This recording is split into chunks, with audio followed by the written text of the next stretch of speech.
ena matalongo bansama wala efo da bia fo a mahia pokano e kakade e betetenyo tonya jibunga samia nko penga samia lu assalamu alaikum wa rahmatullahi ta'ala wa barakatuh amai Ghana hudonti anopei asra ba betena se de femu bia no yanhwe no ba betena so video so Western Diamond TV or multi TV decoder ne so anopei on Western in the morning jumedie so no obetin sem no bebrebe amai Ghana nkomo sene emi enu peso amai Ghana si yenti ene yeti mpintin kwai ene ye won twetwede ene ne yeti ahesue anopei eba betin fidie so hano betin sempa no efri yara sa no betin so mu kemedie and a real definition and a real explanation, a detailed explanation no hano betin wo jani yentina kopem se no nkono ampe mu ebebo enne dwada anopei medasipi now text message you know M5024A 071174 0248 071174 na yanyibre enkenkan emfama netwo anapei obusia fo no donso ana mbo machi do bere mabana na Konadu abu Prah executive producer was Kenny Frimpong Manso and moral support from the onwafie abna sewa mani ampo Jaro Kel Sami Dingo DJ Bowo anapomu na tamechi ya kwene mena CP mini Edward Ramaba AS Encha the radio PRO anopei question maybe sound say are you ready? Are you ready? Are you prepared? Obo ahun de why krado say don yimu no ne bebe wakwan mu bia no obe grabo no whether good or bad, but I cannot pay if you fancy the good side of it. Say why you prepared? Why you ready? If you are not, then get ready. If you are not, then get prepared. Buahusie. Now, opportunities always knock at our doors. Just that yentumi engrabuno. Yentumi engrabu opportunities. Because we are not ready. We are not prepared. But say prepared ready now opportunities the good ones of that matter keba grabuni now. Sometimes opportunity will see us and laugh at us. These people, they are not ready. I'm ready to grab me, but opportunities are walking all over. Akwanya bebrebe and abo nipa bona to atwene onipa bonu konsa because when hunu say an opportunity wakọ interviews ahodo yamfa no watwe applications ahodo yamfa no wapɛ adwuma bi several years wonya bi nyeye obedu fo bi bisa no say me wadwuma bi o obeye de obedi ke bisa no say na aketua ne yesen. That person is not prepared. Now, Bosumi Obama is saying, a Juman wa pebia, you will never be near yet, and a debia what if ye. Like I will tell you, say, if ye Tanano, I a yedia, now so any dear a woman say, yet about my walk, Abrawa Juma Abano, I was sort of saying, say, Obetina fear, not subbing Pediasa, Yakwaba watching, episodes if yet saying. Ye, yebekwa baba mu achen. Anemo adwo. Anemo aha. Ebisos na fie ti sen. Ye call ye no, echire ti sen. Bra me call na ba cho betumi keep me safo na ma me. Menya owo bi. Nti ba cho ba fasafo na ma me why. Bra usu kobi. Kobi. Sometimes you throw opportunities away. We just jump opportunities because we are not prepared. Woman na edwuma o ebi kro no kro na be see so directly ekosi ni nua bi so na danfo bi so obi kro asabi impredia se wonim no bebia ana nkomodie mu waso chairman edwuma bi o na me de agya bebia metini nti menye bi so meye wo ho na wo beye ɔsi bi sɛ edwuma wura ne sɛ ɔbɔsɔmi ɔbɛma mi sɛn edwuma no wɔn kɔ yɛ kɔ bi sɛ mu mpo eyie na wɔn hunu sɛ ne edwuma no ɛhyehyɛ esi tie no wɔ pere aketua sɛ ɛbɛma mi sɛn mepɛ bɛyin tenten o wa mepɛ bɛyin tietia mepɛ bɛyin kɔkɔɔ tenten a ne buduo hwi mepɛ bɛyin a ɔwɔ 6 packs hey amemi yɛ bɛsi a mepɛ bɛyin a ɔwɔ ne fie bi ɔtimo mepɛ bɛyin a ɔwɔ han dan mepɛ bɛyin a sɛ mepɛ duasa ɔte ne busua fie mepɛ bɛyin a ɔsipi sika mepɛ bɛyin a ɔne bibi papa bi no ɔdi bɛkɔ no hyɛ asɔ dɛm kabaroro so to parasha tawa de bimination aboy tons sa sɛbe nkwase tons ɛna wɔbro because ɔpɛ bɛm bi aware ɔpɛ ɔba bi aware me de mepɛ ɔba sɛbe ɔtoɔ mepɛ ɔba wɔnofoɔ mepɛ ɔba wɔyɛ kokɔ tobro sie na ntu wosi fam on say yes ɔba na ɛbɛyi nso sɛ me no ɔba ta hɔ bedi ɔba ta hɔ bedi ɔmpɛ adwuma ana ɔde na ho fɛ na ɔde gyeɛ ɛna saa sofoɔ no bi sina ɛmbɛrɛ ma bi no so pɛ opportunities akonya no de bia no ehoma yen but say ya ready ana are you prepared are you prepared are you ready ye nti no bebre no a eba na besen ho na ekọ na de why ready no agrabo no and na beka so simesi dia so de duro na nam bibia be fa bia na onya akonya yes because he can identify opportunities and he is always prepared so opportunities ni ba aba grabo wo mo ya kan wo poto kasam say opportunities comes but once opportunity ni eba but about once eba prekom eba na so make am say misplace na and I say what you grab no a na eja wo na ekọ only time for you alone because others are waiting for him or her others are waiting for it pay me no be come say get prepared get ready in this life. If you want to go far, you will always go with someone or somebody, but if you want to go fast, we will leave you to go alone. Abrabemu sa opese content mu a ye beja ma nko wako nemom sa wobutaye bia opese wuduru ho a that is if you want to go far opese ko animu abrabemu a wohia obi na wotumi asoro nsa wohia obi menatumi adandan wohia obi menatumi ne wache no nso na experience a wohia obi a obetumi akabata ne ho a obetumi kwaye ne sasasa wohia obi a obetumi annacha wo. But if you want to go fast obasa wonante sasa ponko a woni botaye bia ebejao na wonko wanante sa at the end of the day you will come back at us begging and we will give you the bemau but the ben anytime ben any the father was saying na obetumi akoso asra de efri wo namfo eho me da se na me sure papa no pay we MMP morning motivational pill was get prepared get ready.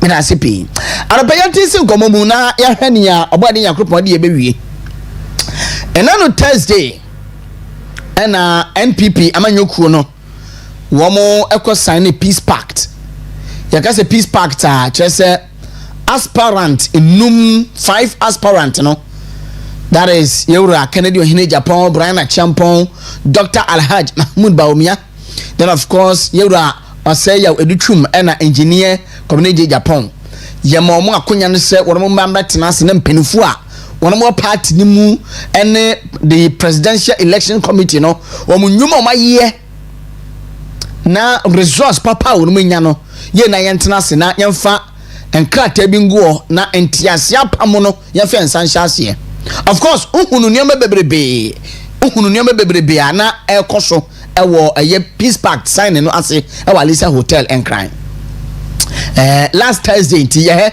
say be video say be ready na etumi dia toto so dia mamo na wetumi ahwebi eduru baby Yewura Kennedy Ohene Japan ye na hwe say won sign ge ntia ebinu bi say identity no was won sign yes wodi say obeka say won sign obi anini ni ntokwa because asomdwe na ye pe tie bia no won pa asomdwe because we say ebi esipen 2023 I can say say memma will show down obekaya it was a one sign sa peace pact no identity there was some like I say but your video there for now no hold on near last Thursday that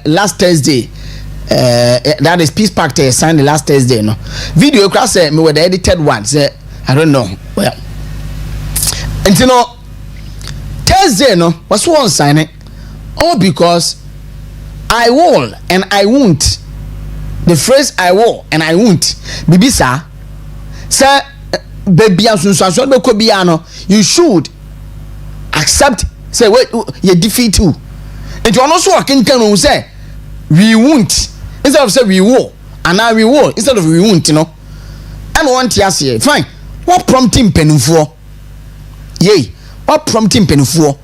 And pen for ajatumu some typographical error. Yet you rectify and resolve issues. I'm a what sign it. So where come from? And now we're quite as in Central. We're running up in the campaign. Okay, can send me a sabi. As a one pass from Yebisa. You know, Canada in Japan, a fine gentleman. And people, I mean, you kuno, a yani de bia. But this time, so when this month came, I can't remember a bit dear man penny, a baby a best crow. But for now, NPP mean business. Yenya NPP, I mean, you kuno. Into no, Sabi, Yako for BBA, so keke, and Fanon Cock, Ma Power now 2028, and my boy.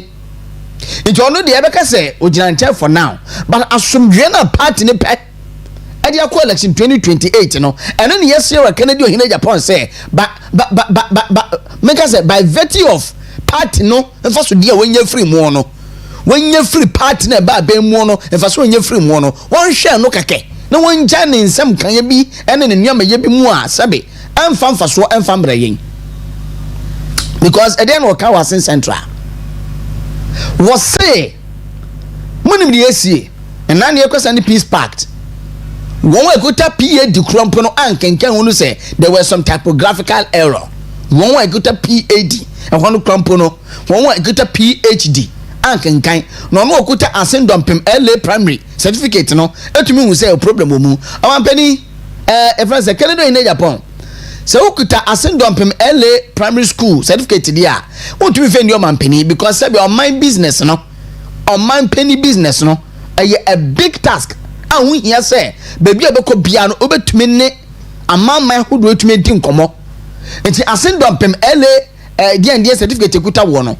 Ye offend man penny, ye pe PhD for one him dear mutimabo biwa, woman international relations, Sanya, Yania mamma edin kuta wono, woman here say, or maybe your mind so. So therefore, a nipa miansa ekuta a year PhD. Na se woman hunu some mistake no and rectifier. Na se wo hunu a eno no nkyena se eno ni ntino wo metu akwa man pani ase wo mpasomdwe bi sa ase wo mpasomdwe ena that is the reason why ntia safo no ekọ eye obi man so a no mo ko sign agreement a no mo akwa sign o man Ghana death warrant da bain what o man Ghana mu ha say o man pani bi na minister bi akọ sign contract e dey abro man Ghana eye o man death warrant. Nka sabi o man Ghana tinka o man moye nka obi mba o man mbe ka kire so ya to o man no ntini mo so mfe o man nim o man pani bi enu akwasa ne death warrant biada it contract na o hena se contract na mu nya juice ya eno de o kan no nko ba se bia o mo kwa IMF kwa o kwasa ne death warrant and o mo kwa jebosia no aka be 4 days we na free mu a aka just 4 days ya kwa kwato aba ene 26 and 4 days ahead of us 30th so on Saturday 31st near Tuaba. And in some kind of one idea yes, so with all due respect not Dr. Alhaj Mahmoud Baumia ending the president in ye the 8 years no can ye now so besa baby mo be play one no be contest because for now we bet you comprehension primaries no ya do be win because of some utterances bia who make it, who will be a sabi, who to keep it secret. So, a man penny on to keep it secret, dear, Yanin Boom. Yanko and Nano Okoshia, a year a sense central for one who moved aiding Como and Sambia, what can ye a fano, peace pact sign no home. It Yanko shares our video no and Rock can send me na Meshe say.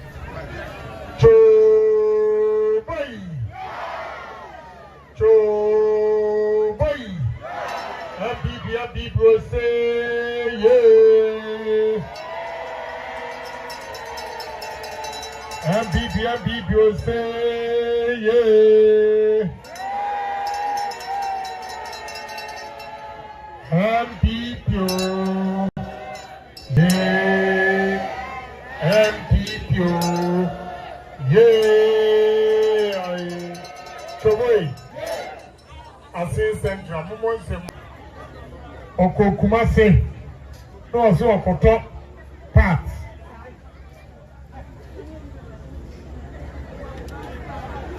Okoto spare parts. Okay, say operation for super. Papa say Ufri Canadian Japan Chromos. I say man, Messi. Monamuya imotutu kwani. Baby amuko biano. Na what you are saying? Monkasantria delegates. Say, Monfa Honorable Canadian Japan. I don't know about me. I hear done a year. Na mama mani ye enra asemo esi ye na asemo esi ye no so no me free home mo no na Ghana web e di akoto zo Canada Japan one sign me ka jiro msa me sign e bi say me ready document no mo de ma me no ene me who say cross to be over the say you have to accept, say, irrespective of the outcome. Say, people masum, say, what titi pepe sigum, say, what pa ballot box ko you have to accept the results. And I'm saying, why? Now, no, the idea me. Now, the idea me. One one from me, 92 votes. Omo man is 0. Mishia the chairman. Ewo Kutuka International Airport. As a branch one chairman. One chairman small kind he said. And Ukraine, but you know, now we any must if you say me a promising 100%, 18 your mouth 0. Bongugu, any family, anybody a dance here so much to a bad mammy, but I could try or the chair, your mommy 0. Baby, baby, 0. Cratchy in Chumuru, Minya 104, oh mommy 14. Now, what's that the guy say? Send me a banana cobiano, means I give to. No way. And what I'm got just no, means sign. Men sign, Jesus, what assure me say? Baby, a chrono beba so, baby, a true some beba, baby, a bit of ballot box, you know, who be cut some resource, you know, and we will get home. So, now, what you say? Can who say? Send the way, Honorable Canadian Japan. Uncle Chetty or IMF, Uncle Chetty or World Bank. Now Uncle Tom Ghana Dachi.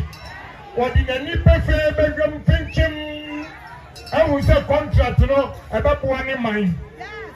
And yes, I'm inside and Tom Ghana. Now, I said them to middle school. School of Common Sense. Miss our degree. Qualified by experience, QBE. Me QBE experience, you know, the document into one. Me, I'm into bro for me to be reading, you know. Almost PhD for me and son. Almost so paper, anyone on my side, red. Honorable brother, champ of brother, about 4 Simon, baby, also my son. Some go for the Hunamo. Who say you were PhD. Why not get them? That PhD, nobody at Tongana. I'm a man telling my one year. We are going to use common sense and pragmatism to develop this country. And that was the message I gave them yesterday. I'm not intimidated by anybody's degree. Because I have the experience, I have common sense, and I believe in myself. So what any man has done can and maybe Japan can do it.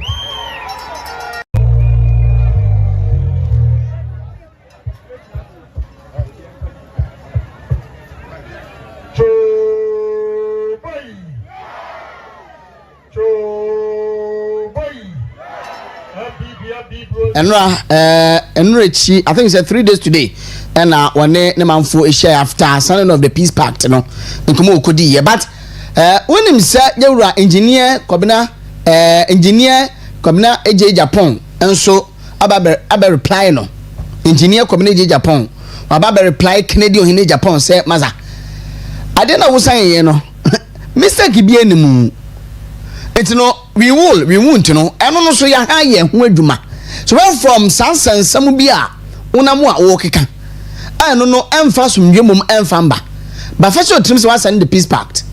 And I don't know a year Bibia a bind the muna a bind it muna. Into ultimate baby anka a my brother was signed the peace pact, you know. Yakoko to bay Yatua Bano and a year to neighbor to a benny a year. Apamwa muna no modem nsa ade ahyase o bia ntumi anya no nneoma bia e betumi wo how ade aba party no bear in mind say party ni hia koroye nkabom unity na 2028 no motumi de kwakọ win power every NDC for them pachetienie party no ehia nkabom na motumi de kwakọ win power every NDC for ensem enti no yewra kwamne Japan so reply or the buy no say mistake bia any I don't know sign so so boy different himfa. There was no error in peace pact document. There was no error in peace pact document. Kobina AJ Japan former secretary Emma NDC and NPP Amanyoko no. I was here one of the aspirant. So this is the second time Papa we walk. Into the peace pact was sign ya it anya wo pe and obeka say peace pact no na from so wom and from so no so a usna wo mu no o ma hwe asesa aye bibia kama Isramo peace is priceless asumdwe yanton it is a wo ton asumdwe no a na sa wo ton bo bi obi to a wo no bi meton de dem fa ma and na say this shey trimu and I say this year, Tim say peace is priceless. As from your way, any boy. It is our person who to be a boy now so to better than what talk. It would you know when you know about buying. Now, Uncle Fowl Habia and Fambre or minor. But part in the day operational guidelines, Ediaba. What the operational guidelines, Ediaba no pay, young cost no to tomu, and be no bedding commona, near Penifoso air comfort, peace pact and one. Yet me do and commona. One of the guidelines Ediaba, that is quite a first one. You better abandon Yamia Duma 31st. That is Saturday ye day in the morning. Now, Bakwa me who ya me say we are aspirant won't mean your camping. But you got a camping just said won't me amwa a year delegate no ano and share demo for some few days and for some days. And I input down here to abano. Who know quite so to me a camp womo. I don't wish so a day bim and our hotel bimu say a brand new swan. I'm a quack to about the mammy. The tire power about room. The tire walk to me camp on 2-3 days. One of a feed woman, one of baby beer, the amount of me say better about area. And campaign no sweating since on sober because Nipana born hooker for about 3 days and 2 days and even a day crano. We expect this a would a sense of dear be ever chance so and pop me tomorrow. Campaign or campaign no and yet the hunu. Nemo me tomorrow and Triba was a coffee no so e kotoaba no a na mo the phone e dey akọ inside wo no be no matwa of which ye abatuo mu no ye abatuo hye mu no e ye chiwade se o kotoaba o betwa na dey betre na wo toaba no de man se ampa me tomorrow into no pen for the guidelines no e dey aba no pay ye dey betu screen so na yetumi abobọ so 1111 na yakwen mani pen fa wo bia so sefeta se wo me respond to yankomwe you know almost so aiding comment no or better screen so there are some operational guidelines party no ediaba ahead of 31st January a year primary sa year call in the first one no any was say This my second one. Okay, so I'm starting from one. I see these guidelines outline the procedures and rules for the Saturday 31st January 2026 election to elect a presidential candidate for the 2028 general election. And only the preamble of a year release almost at the eba. 2. The Electoral Commission, delegates, the Electoral Commission of Ghana shall supervise the conduct of the elections and shall have the full responsibility of ensuring a transparent, credible, free and fair elections. No persons, whether former government appointee, party official at any level or otherwise, whatsoever shall act in contravention to the Electoral Commission's directives and these guidelines. 3. Security activities shall rest exclusively with the police. Access beyond security platform parameters is restricted to delegates, presidential election committee members, contestants, and their accredited agent. So that is 3. Yago 4. The election will take place on Saturday, 31st January 2026 at all the 276 constituencies nationwide and the party headquarters, Asalam Down, Accra, making 277 voting centers in all. So in effect, there shall be no voting center in each. So in effect, there shall be one voting center in each constituency capital nationwide. 6. The Electoral Commission shall be mandated to recommend venues as voting centers across the country in each constituency capital. The proposed voting centers shall be discussed and accepted by all stakeholders. In case of disagreement, the Presidential Elections Committee shall decide on the venue. And number 7, a voting center shall have more than one polling station, but on the same premises, depending on the number of delegates. The threshold shall not exceed 1,000 delegates. There will be no congregation on the day of voting. Therefore, there shall be no provision to arrest delegates or the public by any national party executive, any former government official, regional party executive, constituency executives, contestants, or their representatives on the day of voting. 9. There shall be no campaign, canvassing of vote, or gathering of party peoples for any purpose whatsoever a day before voting. And the last one is, last but one, there shall be no campaign of delegates. There shall be no campaign of delegates. And 11, the media will be granted accreditation. The media will be granted accreditation. And also pay party no so de aba party stamp is official. Say I was say delegate 1 who decide share no eso muntie so a delegate o make sure say who decide and share no eso na entumi mwa a peaceful, credible, free and fair election come 31st January 2026. And here the empire bonus say Dr. Alhaj Mahmoud Baumia ebetumi afa sankomo na wo ho a wo se nimpenfo ekasa fa ho na your lines no entuto to mti yanko global info analytics for the survey final one edi aba but before me call percentage no a obi anya ye no Musa Dankwa edit to the Facebook page enra me screenshot ne write up no it no MC for bebo mode no de atoso amamo.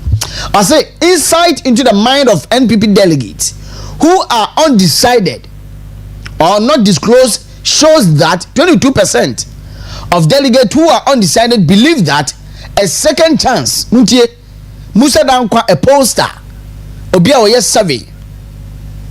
I say 22% of delegates who are undecided. Our man say be ye de beto am A or B emu ohama wu pen aduenu emienu 22% who are undecided believe that a second chance for a candidate goes a long way to help the party win the next election, while 13% disagree, with a further 65% saying they are neutral about the motion or the notion.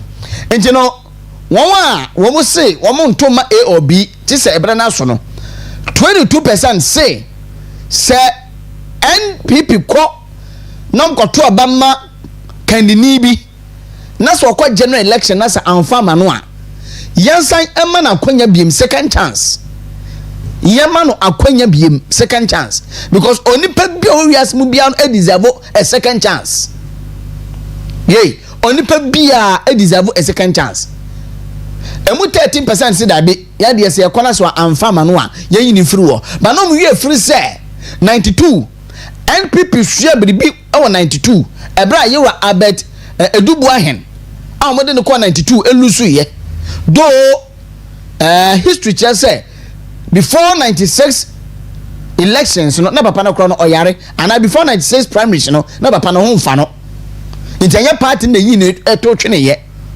until say even say party no pona ye say ya ntomo obi a want to face oni pe bi say Rollins a information won mo ye echire no mo say consistency omo say consistency aya de ehia pa consistency say we are there nde na say we fail ya e say mo second chance na we say to so ne biem enti say mananado empresa yewra kofo ekọ 96 and we go 2000 and we win dia Dr. Alhaji Mahmoud Bawumia so wako 2024 amfama no adana mo sanfa no ko 2028 biem we kwa na ka se ko bia contest no ya no ko 2028 amfama wo a then ya decide on obifufuro this guy NPP ma yoko no first enkomo ya media ya uko 1 uko 2 amfama wo a na ya pa obifufuro the next one nine na ko se de bia choka no e ya do so dodo I say on those who did not disclose their voting intentions, the poll also shows that 80% of them agree with the notion, while 14% disagree, while 68% were neutral. It is no anko enten konkoda. Afa yewura ni polls na gasemu. Owie ya no. And we post BB said 68% of NPP delegates in the Ashanti region believe their candidate, their delegate will vote for DMB compared to 26% of Ken. It's the Ashanti region no delegate no one beto abano I already say 68% there one beto abano the amano. 94% of NPP delegates in the Ashanti region have already made up their mind. 94% our Ashanti region on my almost on my dreampi said Dr. Alhaji Mahmoud Bawumia and on beto abano the amano. Whilst 49% believe in second chance theory and 49% so say obi kwana sanye ya nyema the second chance yuji kumia hen yene ni bedi command pay na wonso ediyen afemu oye senior research analyst and as a researcher global info analytics and pay yabo mo de se betumi no edin command ba ya refa me call the favorability ratings of the candidate and also favorability ratings of the candidate. Yanshi no so ansem. Into 93% and almost say favor okay. Dr. Alhaji Mahmoud Bawumia. Yani yiji kumi ahen enkwedi nkomo. We senior researcher our global info analytics. Yuji, good morning. Good morning. Na bacho bia boko de. Oba de adem ho ye pa. And pay Western Diamond TV so won't me radio. Yes, yeah, that's said to be a fraud. Yes, sure. Why? It's good demonstrate. Eugene Muddin kind of survey by ye. Now I think said Dr. Alhaji Mahmoud Bawumia the voter mo predict man no December mu no. And I say mo post no tell say we nya ye o December mu no. Na chese swat kra about 48%. And I'm going to say, young train some of the final one or ebeba. Manama final one na bebedura emu nkomo no etesen mu rewura hemfa na mutumi enya delegate amu no mu edi nkomo yi. Because it's chief now. Final one, you need 10,133 Nakasa. Saying 10,133. 33 delegates are now. That's right, 10,133. You were all the 16 regions of in a random probability the managers. Then, so that if you want anybody come, margin of error plus or minus 3.0. Okay. And it started from 29 December to 23rd January. 29 to 23rd. To 23rd. Okay. 29th December to 23rd January. If you common you know, and Ghana for said the Mopese Moka Franca treating a bidi MPP and more drink say the fun committed voters and I just say one of my emergency. So 2 years so better no. Dr. Mahmoud Baumia 51%, Kennedy here Japan 26%, not disclosed 23%. Okay. But me share boss you musa dan post we ya. You starting free one na qualify for a second chance. Say delegate bi kona sanfa manu a. Yema the second chance. Most track average 22% and say yema the second chance. But oko Ashanti region there. Just 68% and now we say say 68% of NPP delegates in Ashanti region believe delegate friends will vote for. Okay, then 94% of NPP delegates in the Ashanti region have already made up their mind. Make up their mind the same when no metro abandia manual. In the Ashanti region, majority or chunk of the votes went to Dr. Mahmoud Baumia. Okay. It is make up of mind, and it means really candidates, our favorable candidate, Dr. Mahmoud Baumia. Because if you look at the Ashanti region, Japan is having about 21%, Dr. Mahmoud Baumia 42%, Dr. Bernard Champon 7%, not disclosed is about 31%. Oh, okay. In the Ashanti region, DMB is winning the Ashanti region. Okay. But Eugene, why Ashanti region? Because minimum idea say moko other regions are. Come here, the Ashanti region. I don't know why. We did all the 15 regions. Oh, okay. The only region we could say Canada here Japan top was Central region and that of Volta region. But then they are obvious. The Central Canada was making 46. Dr. Mahmoud Baumia was making 30. Volta Central Canada was making 39. Dr. Mahmoud Baumia was making 27. Okay, but Eugene, you can say Argentina, Dr. Alhaj Mahmoud Baumia, one no, FN say Volta region, Central region, no. As a Museveni maybe even 2023 premise on me, you know. Or we need 14 regions and Olusu voter in Central. Meaning some survey no mubisa reason why in tia Central any voter the person metro abadama Dr. Alhaj Mahmoud Baumia. Mbisa hono. But consistently no Museveni bi anso kire say I have 2 regions we so DMB Elusu ho. Ma yedwuma na che mususu pa metumi dia ma say mu reason pa ene dia ya. We have any choice. Okay. If you also candidate of Canada in Japan, that would be a reason. So unless we go there, normally what we do is if we don't ask just like that, what do you think? The reason why at the end Canada in Japan. So going forward, we'll try to prove it to that. Munya said you man pa because obese ye probia say internationally near no kwa betumi akope bibidi abro man no. You share the favorability ratings of the candidates. Dr. Mahmoud Bawumia 93% and Kennedy in Japan 85%. Sao brofo no chere say. Actually, if you want to see a book piece of that for Bamana, then you want to be. And they can have the money at it among someone so to a real bowl. Then Panama Bama. Okay, all right.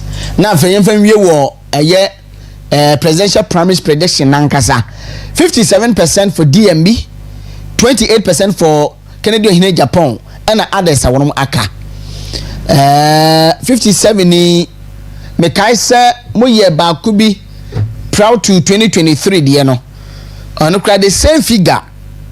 Now you're 47%. You have to na mo page ma call at least 57.4% or so. Into no bibias say figure na ya na mo kwa munya no mu a because that's 57.4% proud to 2023 dear no. Bibias say they can say Dr. Mahmoud Bawumia this time around why the Akosra will be about 50%. But Sheba will be about 53%. In Japan, Accra will be about 31%. Other from will be about 28%. But for never in the champion, there is a little switch because of the either switch from Dr. Bernard Champion to Kennedy or from Kennedy to Dr. Bernard Champion. Okay. One camp would be a catcher say more abusing the credibility of global info analytics media survey for so many years no. So therefore omo rejected post na mayeno one camp as my work no say mo lose that credibility because you can say DMB 57% na Kennedy in Japan wa omo prebe 60% amano no mo ka say 28%. For what reason? Yeah, they can say in trouble. I'll come on. Oh, you don't use money. On yard, I come on and the son of the country. Always what he says, we are not worried. Let's get to the number 8 and to Aqua more they have to discredit global info. The only way, let's not discuss it. I'm not going. If I'm calling you, then I'll let that. Okay. And you know, yeah, so on the crack from mono. Then I'll be catching NPP delegate, and Yami admitted first about Bokakotui. I hope so. We better find out one of my right. Munyebium. That's why we're finding out. Okay. We are the should be peace in Ghana. You know, a chita for Mutado had Mahmoud Bawumia started say. One more pada on say the yanwa mudia mo credibly be able to tom send your makana Thomas Atimo say inshallah me da say Eugene amisha pa Eugene Kumi ahen senior researcher global info analytics and no akwakodi enkomo ende anopay empenfa hodo so line so say no muso edi komo e dia wo fa me san ko global phone na yahwe ade se enoman bebre no na ewo for the nim na yero kwesi kwate. Yes, this one is the favorability ratings of the candidate. Favorability ratings of the candidate intino ose won a ese omutimu po a mo so mo bibia meto akobia generally 93% DMB o say ye na yero kwesi kwate nso asem wo ka no yemfa no mfanwie na yente wenu mfamfiri wo say Musa Dankwa is abusing the credibility he has built over the years. We reject the outcome of his polls. Number one say Yura Eric Dia, Dr. Dia, and so yeah, another post. Other intina no de yan jan to mu na global for them kwana yepe. Okay. Yene nana obribwa hen endi enkomo. Accra afeneja. Why bibia ewie. Every jump him and a machio. Number Jahoye. And about the young copasi. The man said, dear, Rebecca said, as a church of Juma Marketia, I was slow. Why? I have trust and confidence in my God. Your boss is who? I have trust and my confidence in my God. And your God. Oh, okay. Now, say, Nana, uni jide woni pe biye mu. Oh, nipa de if any human being I be amenye jide mu I to Dr. Baumia. Webu ani ye pa. Ya mi sure what Nana. So not nipa da senior dia all through my life. Not nipa da senior dia. It is Dr. Baumia. And maybe my mother and my father. That is all. Oh, okay. Now, I pay that say. Now, your friend come on as say. Global Info Analytics for the last survey post at the Aba. Now, uni animal Canada in Japan camp say they reject the outcome because Mr. Dankwa is abusing the credibility has built over the years. What they are years service. Oh my God, because Dr. Alhaj Mahmoud Baumia can't get the 57% global for the man. No, say Canadian, because some woman 68%, no, on man 28%. Baby say ye what ya and where ben Alabama, you are Canadian in Japan camp, no, any global for survey among some of their bay. Well, me am so much. When we started 1992 elections, okay. I'm a lawyer. Sure. I'm a lawyer. I've heard a lot. Then I was a contribution on issue be as well. Which is entire or Kasei or India. In a very honest and principled person. Sometimes your honesty and no principle stand alone. I'm a young market chiabi. I can chiabia, okay, me say the public send you. But we are not cracking out, cannot credit. We public send you fan say. We will see the almost awesome musician company. But no, was a music movie. Okay, so the contempt the Kraman song Fantoa Ubivia. The Abibia Kramana Ubivia. So, your lifestyle, the way I know about this, I should be honest and principled and sincere and forthright. I don't know the on the body. If you can say, when this one can be unreal, I will not mind you. So I won't mind you. I mind my God. I don't depend upon info analytics for my observations. I don't. And I will not. I don't. Because you see, in law, lawyers will tell you, say, if I'm going to be now, say, on Modron, and you say, we are. Medical evidence is not conclusive. That is the position of lawyers. So that for me, as a seasoned lawyer, you can't tell me that info analysis, I can say, no, you are permitting us. Never evidence. I will read it for whatever is rough. I will look at it for whatever is rough. But I don't go by that. Oh, okay. So info analysis say, I will not run for the call. I know. I said 2023, so I say, Bibian says, run of Bebe Mukrama, run of Bian Swamba.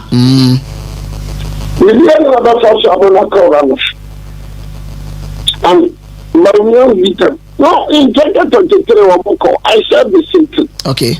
So, I know 1.3.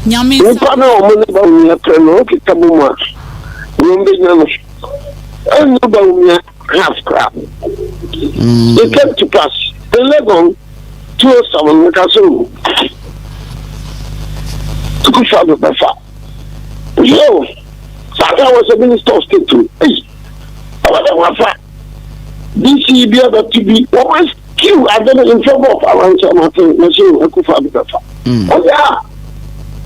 And I started in Lagos. I'm glad they know which you. Sure. I'm going to flag up. I like something say, oh, could be. So, I like something, oh, could be. And it is, I want to be on record. It is not say I like something conceded.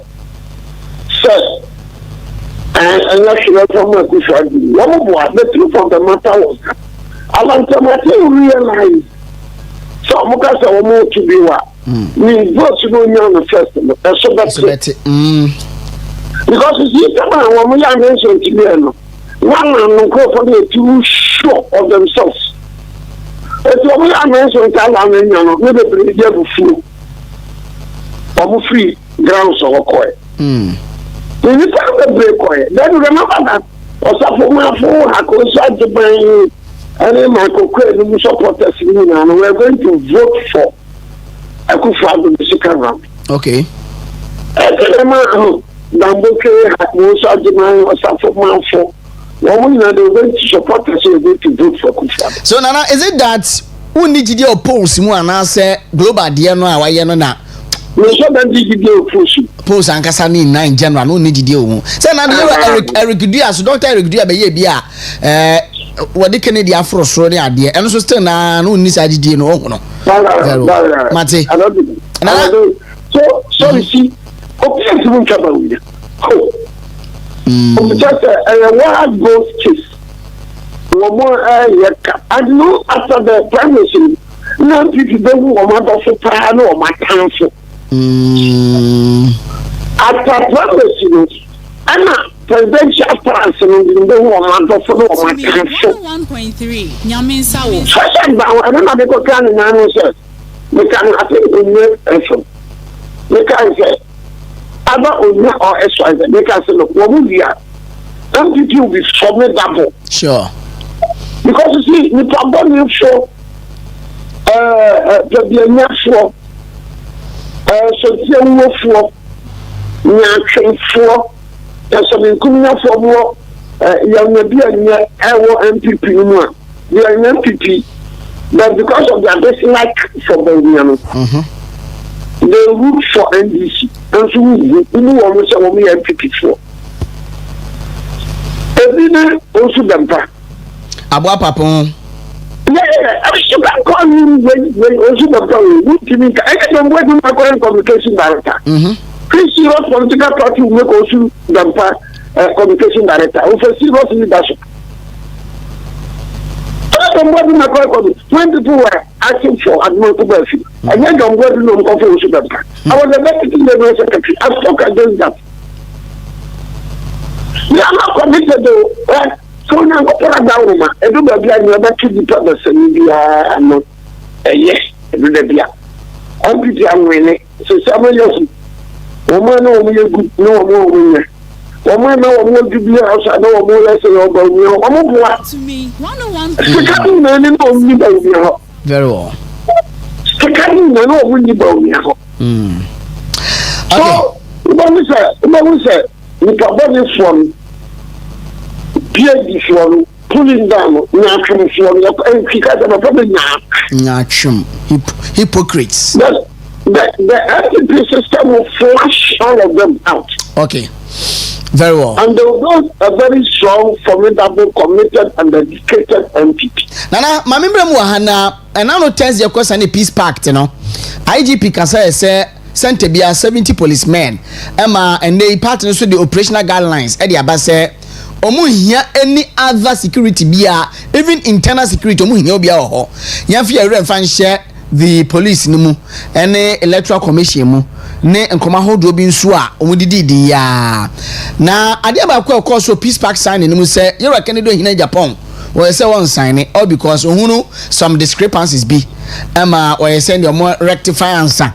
Man penfo so gitu mu say there were a typographical error bia omo hwe ye bibia owie ye wokwanya sen central alambaste PhD holders say mukuta PhD moye miensa with PhD holders mo tumi hunu se mistake wo peace pact nim ana mo sensan ye Yoruba na champion kra dey say ko san won the place ni ade oh me kwate ye say na no obiri boy say oh mo forget about peace pact ni ade a menim sanana kansa na me mo komo. You see that peace pact in our prayer. Wamaba kono mi peace pact na mo kon. Nipa bi wo ma adwumpon wo wuti. Na mi tiri shan ko mo nya so nda mi ngo na mo shan ko. Odi. Entino mi ka se peace pact. Nipa bi a mo ba tra ma o ma tinsan. Binom adumbona so mutimuma. And whether peace pact or no peace pact, Bonima or Yasha Mutimi, they will try to execute that. That another man can say, no peace pact in here. But yes, pa. Send me who be that, who I like to say, Uncle Peace Pact, and so I want So what was the essence of the peace pact? Then I said, well, it's a formality. Now, let me also take this opportunity to say, somewhere, but we are at the time for you to break. Person MPP John announcement. Who I would open go and misbehave at any polling station in Ghana and you see. But we are here, but we are to for some near break, the man and near break, Yaman and near break, Manton near break, Cocrafa near break, Ayara near break. Moving conquered misbehave because Baumian group will never misbehave at a people. Baumian group will never misbehave at the police center. But for goodness sake, bad and Bonimo, and let them go and misbehave. Any part of this country, any police station, and on the we say, the Chicago will be Yabro, and on the say, and on the say, and the way you say, and the way you say. Among Omudi attend the difference of Mahama, who video, or maybe difference of my own. What woman will be different than Mahama? I represent Mahama or this. So, we are IGP Canon too. Okay. And those of us who are checking on the guy over now, they see a IGP Canon. Oh, okay. Yeah. Obi over maybe that is a for IGP so. Omuna wamu bonye so mutimo mpeso mudi boneno. Omuna kasa omu mfwa IGP so. As for the comments, it's a crap I but I saw for this I don't want to comment about it because Ghana friend say well cast not the who said holy and so I'll not comment on that. Nana sabi you facha me you say the otumfo bo na chese ho nya ne pa. Was say na no crashing tumuru. When I think say 104 na mama 14 you oko baby ti say bungurugo se he no when ya 2 ama obi kra twamfo ni be chen so metoma na ya ma ne 0 ohunu ti no ye nana so for you na ka so ni sister na ko the connection war Kwame Gaspa museum what's that anya ka ni pan ne kan okay dey mantini okay ni yanda mo Kwame Gaspa auto museum no one can say this is an decoration so sir manti o when you kere and Kwame Gaspa group no Kwame Gaspa group no na ka so anya no kere enyo no sister me le wow oh that you are not current you are not that say be a mentee but what's your Canada in Japan send sister na kwa decoration wo Kwame despite museum wo no me mo bi adini okay ka ni say Sani Parker Bunku Yori ni adiada. Okay. And you want to make a chili na say. This is an decoration of Kwame Desta Museum. Tama ubibi.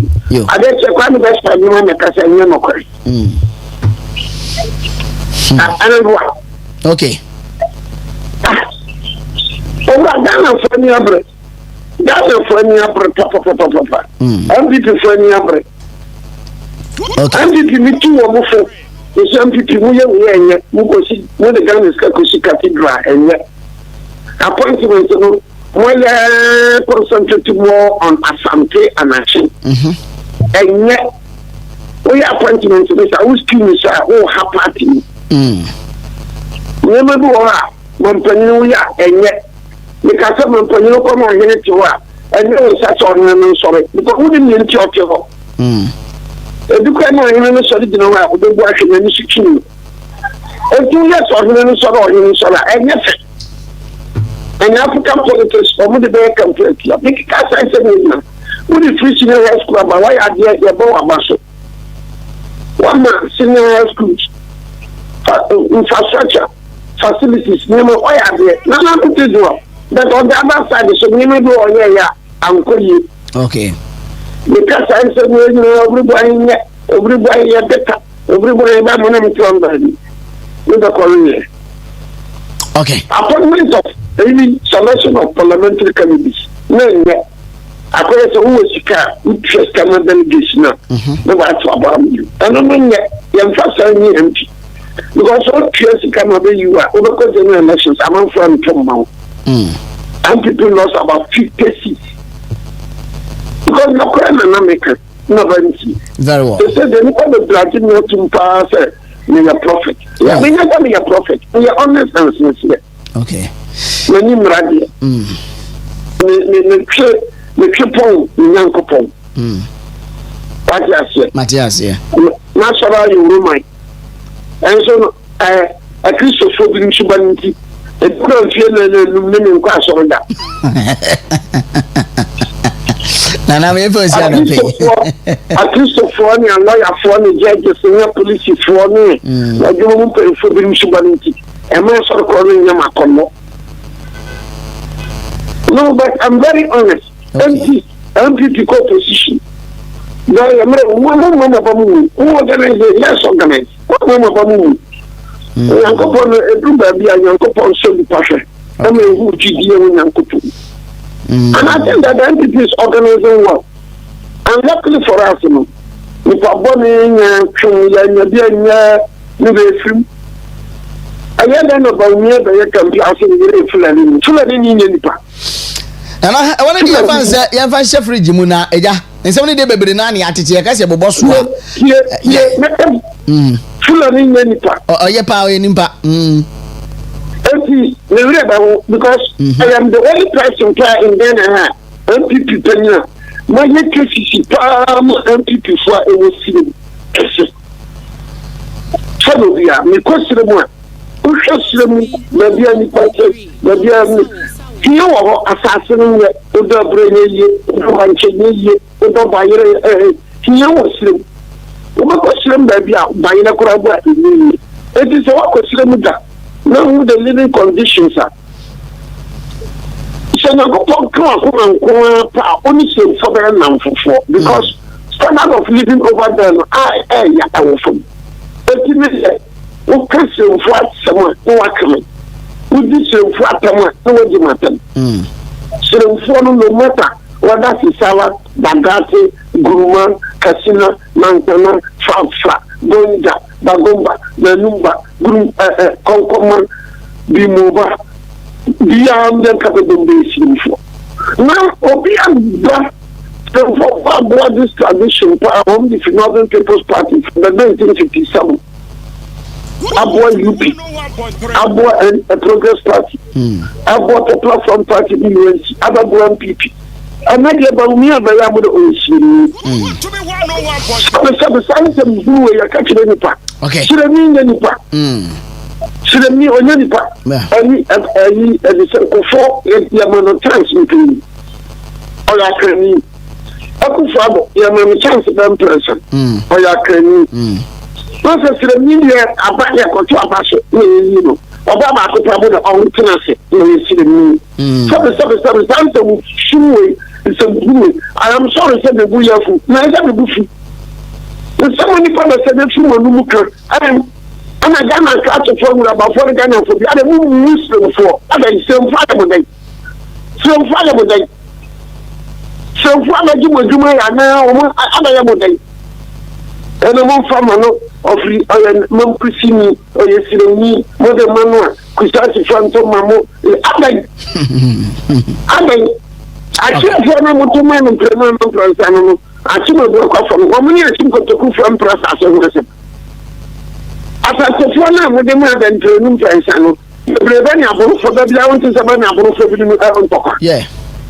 But your mom find cancer. It could do a beef for India. And look at the fire. Okay. Now, go back to me. Mate. Mamu Banyan. Mate. When Uncle Banyan and Nipa was said, Uncle Paul, but more than you to me was so. God will not disappoint Banyan. Uncle Palm Dignity, Uncle Palm Channel. Only me someone that you will not disappoint me, you will not disappoint my brother Bawumia. Inshallah. God will not disappoint me. Inshallah. Nana, me da sana pay. I mean sure papa. Yeah, me check that all the same now. Yeah, so. Bono champion nana obribu ahen na yene no kokodi nkomo. Ano pay wa church nsem edu baby class and bu yefu bi sa no. Se nsamfo aya no muka che Dr. Mahmoud Bawumia no munjai ka. Se na yere fulani ni sabi fulani ni no okay ono ne some I can't mean to repeat biam very well ya hese benya William Nyamu a ne yera hefa yera kwawu na so ho a ebetumi no mtino William Nyamu a no de galants de aba no pe so otumi kiremu ye de mayen anopai so kiremu ye de mayen because one side bi so ya kansem bi afa ho se company there it is in our political discourse madam who kasa asem no kra no how many delegates 211,849 delegates no emudu do sign na wo betu akampo am across the country delegate ekoto abanyame adoma 5 days ekade enimu Saturday 211,847 or 49 emudu do sign na wo betu akampo am. Yes, you have the money wo sika wo hotels wo nyuma wo nyawo miya ahunya de wo bi ndu betu akampo wo mo ebi a region bia no ana constituency bia no wo betu akampo wo mo kama no wo bi say wo say wo na wo bia wo ya campaign no at the end of the primaries, you know, I be general election, you know. No one be saying, say, Ghana for so over to your campo or more. Ya trouble the wana. Which means all talk delegates no a vote, all because delegates in endorsement. Region be an constituency, you bet you campo mubaya 500, and I mubaya 200, and I mubaya 1,000. Yay. See, as a center be an ear man 1,000. Into fancy sent be a woman baby be a campo no be say general elections, you know. Can you do same campaign bet my company BM e dey aboa party na wo ma yi wo say ko lead wo mo no ko flag bearer no. Can you do the same campaign e wo man Ghana mu ha bra ya to aba bet my campo be a. So it tells you say you should train no ma won sem we be fu anu aba no enya asem we to akoma paso na delegate ni entie won sem ni yie wo policies wo visions wo obi a wo ideas wo betumi lead wo man na why not?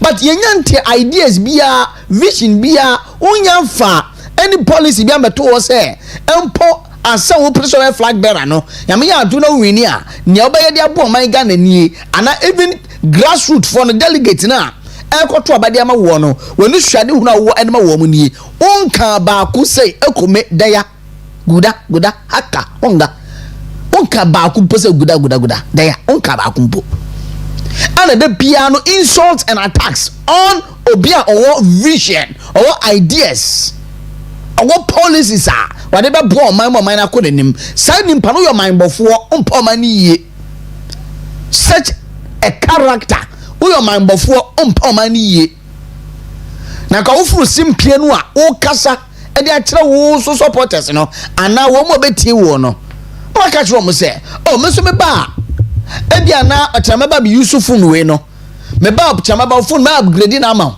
na me do akọ animu. Dr. Alhaj Mahmoud Bawumia has been able to outline some make us say policies be ebi krampono edi send it to the grassroots our constituency say yame ya dom na delegates na wo msa constituency our polling station our region our national omo ba bia no wo to obama no ba kanini a 10 appointment per each constituency enu poya de kase 10 appointment per each constituency. It is oba constituency bia Takoradi aye broadcast free Takoradi constituency na Dr. Kobano Chidakume say member of parliament oba oh ebia constituency chairman ono secretary munya list of more constituency no one constituency delegates no and I say grassroots no and constituency level no executives no mo pɛ 10 ɛfa mbrɛ me na me mo appointment we appointment a juicy appointment anya wona wokɔ blame nya ye wi a into 276 constituencies into be 2776 and 67 276 constituencies into be 2760 appointment ye year no free wa amampani bia wakonya so ye 7000 appointments into no say 2700 ni free akasen eno no ye de kati across Ghana obia ebenya ne so ne ho de into no one vision keke one policy keke kra no etwa wonsam hu na waken na mu one vision keke etwa wonsam hu na waken na mu into no adeti ye ho abro as oman anopei ya de no besi ha na yakoye nim e wonsam from e bewura mu ya hwe hefura yira kwa na efa ni wie anopei me wo report bi a ese edi ho nkomo Institute of Economic Affairs yewura business mu yewe politics Institute of Economic Affairs wono ede omso ehwehwe mu diaba but oman na nkasa na yetimu no na ebise ho say ne ya na posters bi no eye no sana etia na is it the true reflection of what is happening our minimum ana ejibata fa Institute of Economic Affairs aye for report no eto soma me wo so mo ne 1022 Ghanaians respondents and di nkomo Ghana for 1022 and edi nkomo na at the end of the day no 58% of Ghanaians out of our more 1022 no 1022 no I say omo person your money direction no elcro no 58% say omo person your money direction elcro and 34% say omban no baby etoko no one mo empe and 8% say they are not sure omo say that sure of say oman no koyi and say oman no enkoyi and that is Institute of Economic Affairs one mo edia one mo de aba omo ye no omo kasa fa dollar any cedi enkutanwodie inflation ene enema hudo bi a omo susu say Ghana fo bi no mo omo ne omo kasa ye no e tere say eno nti omo gina so aka so oman no ekoyie pa so I say this result is not surprising considering the macroeconomic gains recorded in 2025. The cedi appreciated by 32% against the US dollar between 2024 and 2025. The strengthening of the cedi together with broader macro improvement have helped ease inflationary pressures, which is reflected in the decrease in the price of fuel at the pump in the cost of some imported consumer goods. Hence, inflation declined sharply from 23.8% in 2024 to 5.4% in 2025. Into no other positive development bia one so tell say a minor direction ekoyi na another screen is one omuwie ye no Ghana Statistical Service yewra Idris Al Hassan one epeni kwanchefo a amampeni ba ye opaw no na woyi yewra eye Samuel Enim oyi ni di free ho ana wade yewra Idris Al Hassan wade no ebaye wono so say wono mo aye survey no kire oman no so yen multi-dimensional poverty index report multi-dimensional poverty index report e kire say ya kasa multi-dimensional na kire say poverty a ohia e tresika ohia so obi ho a kire no a enye sikasem na mum eye above sikasem. That is multi-dimensional poverty. And you know, almost say Ghana's poverty rate actually have a form. Munti Institute of Economic Affairs jomu de kokogu and a Ghana Statistical Service. And so we say 21.9% of Ghanaians.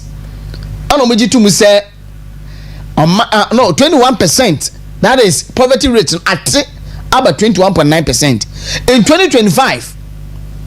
In person just 1 year no His Excellency John Dramani Mahama ebedi o minus one no ama ohia nemi edokoro yen no as what Accra about 21.9%. After yenim 2024 first quarter and 2025 to 2025 third quarter. 2024 first quarter to 2025 third quarter. Poverty in Ghana is driven mostly by health and living conditions in Q3, that is quarter 3 in 2025. Health contributed 40.9% to multidimensional poverty, followed by living conditions at 33.8%. Education age at 13%. And unemployment and as employment no age at 12.3%. And to but angel way so me here. Was it 2024 first quarter ever 2025 third quarter no? Oh yeah, na adokro man Ghana no. Ejina apomodin ensem so. Apomodin won no munya access to health. And living conditions nipa sitinemu. Nipa ya sitinemu. And only first quarter in 2025 third quarter no. Apomodin asem ajinsemu na 40.9% on how much pay aduanan echiripo ankron to the multidimensional poverty. Omo chem say won no munya akwanya akwahwom ho yade esan sikasam anasa ho kire wo kwan bi so no. Eno kura so no equate 3.8% and education won no munya access to education 13%. 13%. When dey dia me 30% education so a na now the doctor Kufuado na intervention friend free senior school no ema obi bibie nya kwanya eco school from 2017 to 2025 7th January and na do efre kunya so make say 6th January kra efre kunya so and you know from 2017 to 2025 na now the doctor Kufuado ni free senior school policy no ebe boye ama education no one somebody na ye shedan kan wa some my Ghana mu ha and that is the reason why here Ghana Statistical Service wo survey mu ye that is the multidimensional poverty index report no e tell say education here wo 2024 first quarter anywhere mu 2025 third quarter no a eteba kura 13% and another crop on the figure no mo issue with that mo issue the figure 13% more issue. Like I say a baby somewhere 2-3% because even Takoradi constituency. Now one more I was senior school at 13,000. One more senior school at 13,000. Free senior school by ye. Now one more enya akwanya akwa free senior school somewhere 2021 2022 na 63,000. It's no minus 13 from 63. A huge figure. Takoradi constituency kwa. One mama no papa no munya akwanya enya sika kakra e do mkoto senior high school mo no na 13,000. Free senior school by na peja akọ 63,000 somewhere 2021 2022. It's no tell say NPP efra be mu na Takoradi constituency nkwompo no education is what tell from Prah internationally na saba 13% more issue but ya mompaye na one sanya of multidimensional poverty report emre bi mu no education side no enshutu nkosro because senior NDC ba ya women dey free senior school egura to pay women hunu baby asabi enfanfa women hunu botano fa kranche mu no it will go a long way to hate Ghanaians. It will go a long way to hate us. 13%. No be say say why intervention and education for less percentage no ateba from sir and another Dr. Kufuado Dr. Alhaj Mahmoud Wamia but if I'm the next slide you are for ira kwan you ready you know yemwe we na banana say fa paper no nsem e fa nto aso so 2024 first quarter to 2025 third quarter in third quarter of 2025 okay maybe health there no okay in third quarter of 2025, health insurance deprivation affected 26.5%. Health insurance. One more. Get deprived one more from health insurance. One more and health insurance. And unti somebody got catch a multi-dimensional poverty report. No, it goes beyond income. Yay. And one more. Woman to bring any health insurance. I'm found quite a sabia. And unti my health, no, a pay cost, health issues, a pay cost, and it say 26.5% were deprived from health insurance. And yes, be a mining a moment ye be now so no fameko health insurance no money be. And when no you catch a members of parliament, you know, ye parliamentary candidate, ye parliamentary aspirant, you know, say samuya kwanya bi say ya health insurance say ya munye ye bi emfa mambo constituent, you know, na ntumi mua na mo ba abroad do. So 26.5% of the multidimensionally poor and nutrition affected 14.4. One so no munua no mudie ahodindro ni mu no and say 14.4%. Reducing poverty faster means improving health blah blah blah blah blah blah blah. Here no. Yeko another slide 4. National progress must be shared. In 2025 third quarter, rural multidimensional poverty was 31.9%. Rural multidimensional poverty. One no more sabi krokuma mu a first yakase krase. Wamo so de na sika semunti ana beyond income. Na wamo ahokyere akosoro pa no. Omo nya 31.9% compared to 14% in the urban areas. One wo krom ni de na 14.2% and na ahokyere e wo mo so. Enei ye pa bato a ye pe vote a ye wurawura asami nkurase e ko converse for vote. Ye nya vote ni we pe ye se me nkurase fo. Na ohia nemi adokoro wo mo e nkurase. Ye wasam bono po, ye wasam bono papa amanyofo politicians. Ye wasam bono papa. Sa abro ne kwasiebuo na aye na mudi boom constituents no. Abro ene kwasiebuo na aye mudi boom constituents no. Mo wasam bono papa. Into no urban areas in the Konadu of East and Savannah regional, they recorded poverty incidence above 50%. While Greater Accra and Western remain below 20. Oko Greater Accra and Western ohiane de about 20%, at least it's manageable. But Oko Savannah region is of East 50% and above.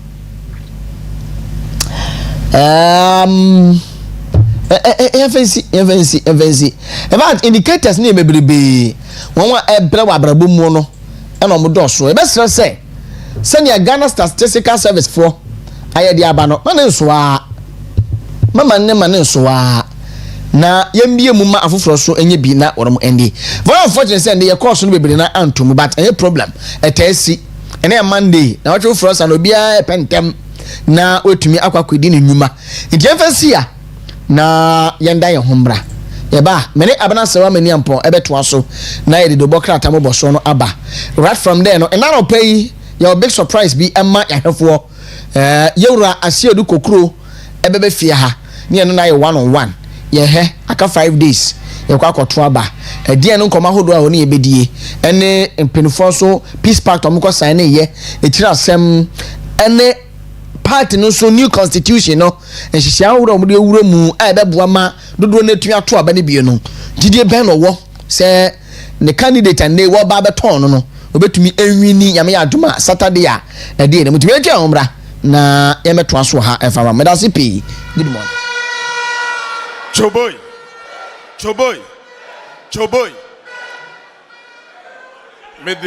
Me kasa no mu 1 minute e de yaseda.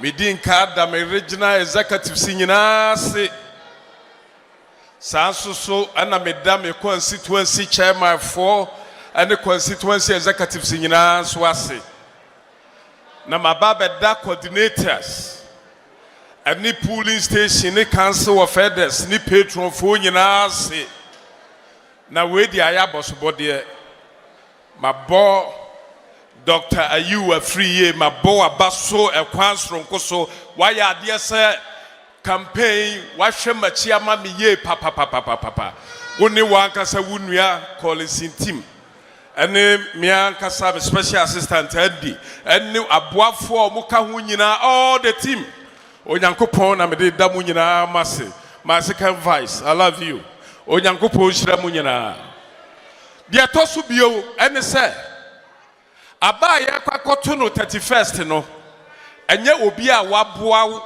eso aba ana ye kwakoto ye kwakoto aba for our future for Ghana your future ye kwakoto aba se hwan na betimi awene aya election 2028 no na free 1992 abepem ne no MPP enipa 9 ana adi a party nanim de odi kan no ne ye friend adubu ahe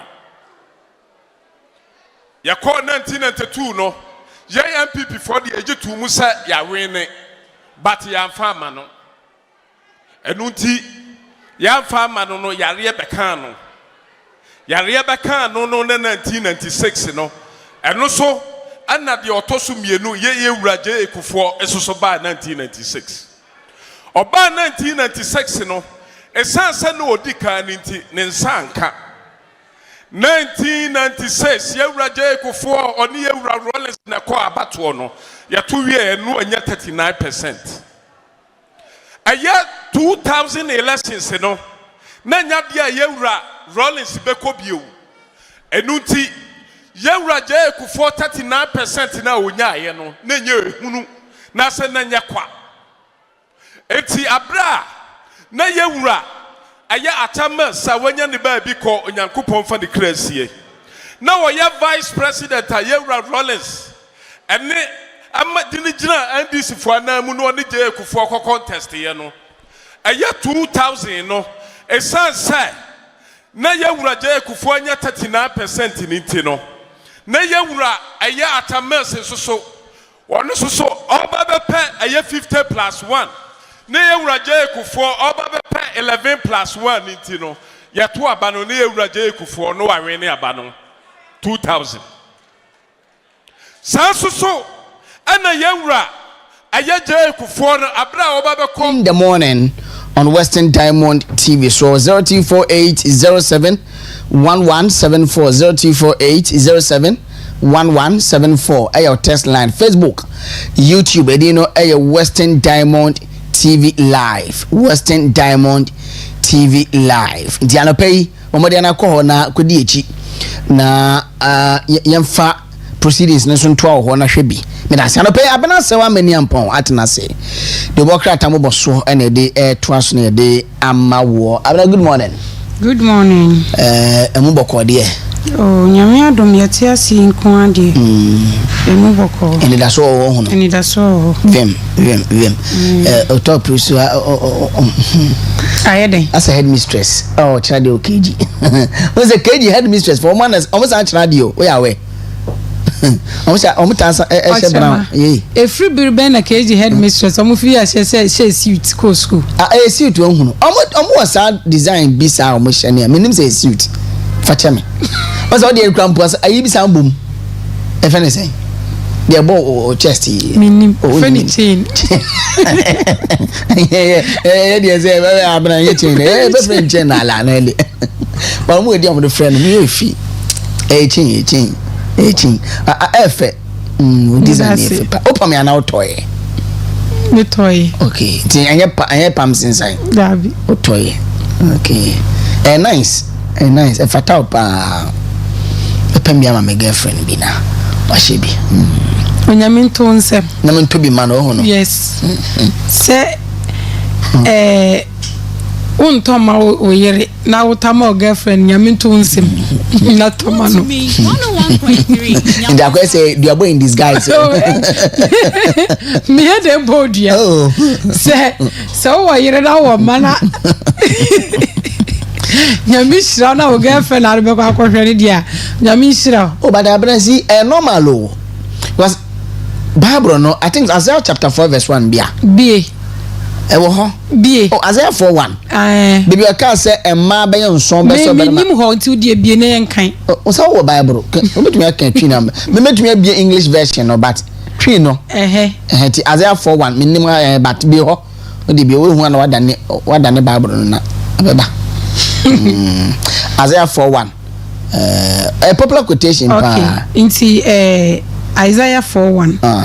Osina manson besoso oberema komu dano akase yebedi yen ara yeduane na ya hye yen ara yen tade ma wonfa odin kunto yen so na yi yen eniwo free yen so how does this relate to what you are saying? Wonti ase abna ye omani bo wo mu ni kununum omo ho omu hiase yen so ye de beden ye beben wo mu na ye de yedin de ato omo so ade ase na chese unware ne kura na se wona ne twempana kura na eyi ni wo bi kura e den efri ne so de se eden be du eno no ye na se wo ye Islam ni nti Islam crampo ni omomuji eyi polygamy ni tunu crampo no eno crampo nhihye da so da ho ana say there is a clause say whereby ya ne wudi kan fa ne no wotumi ahwe na ma na koma to ne ye mo ne ma na wo kofa foforo nso be kan wo betumi treat wo mu nyina equally nti can you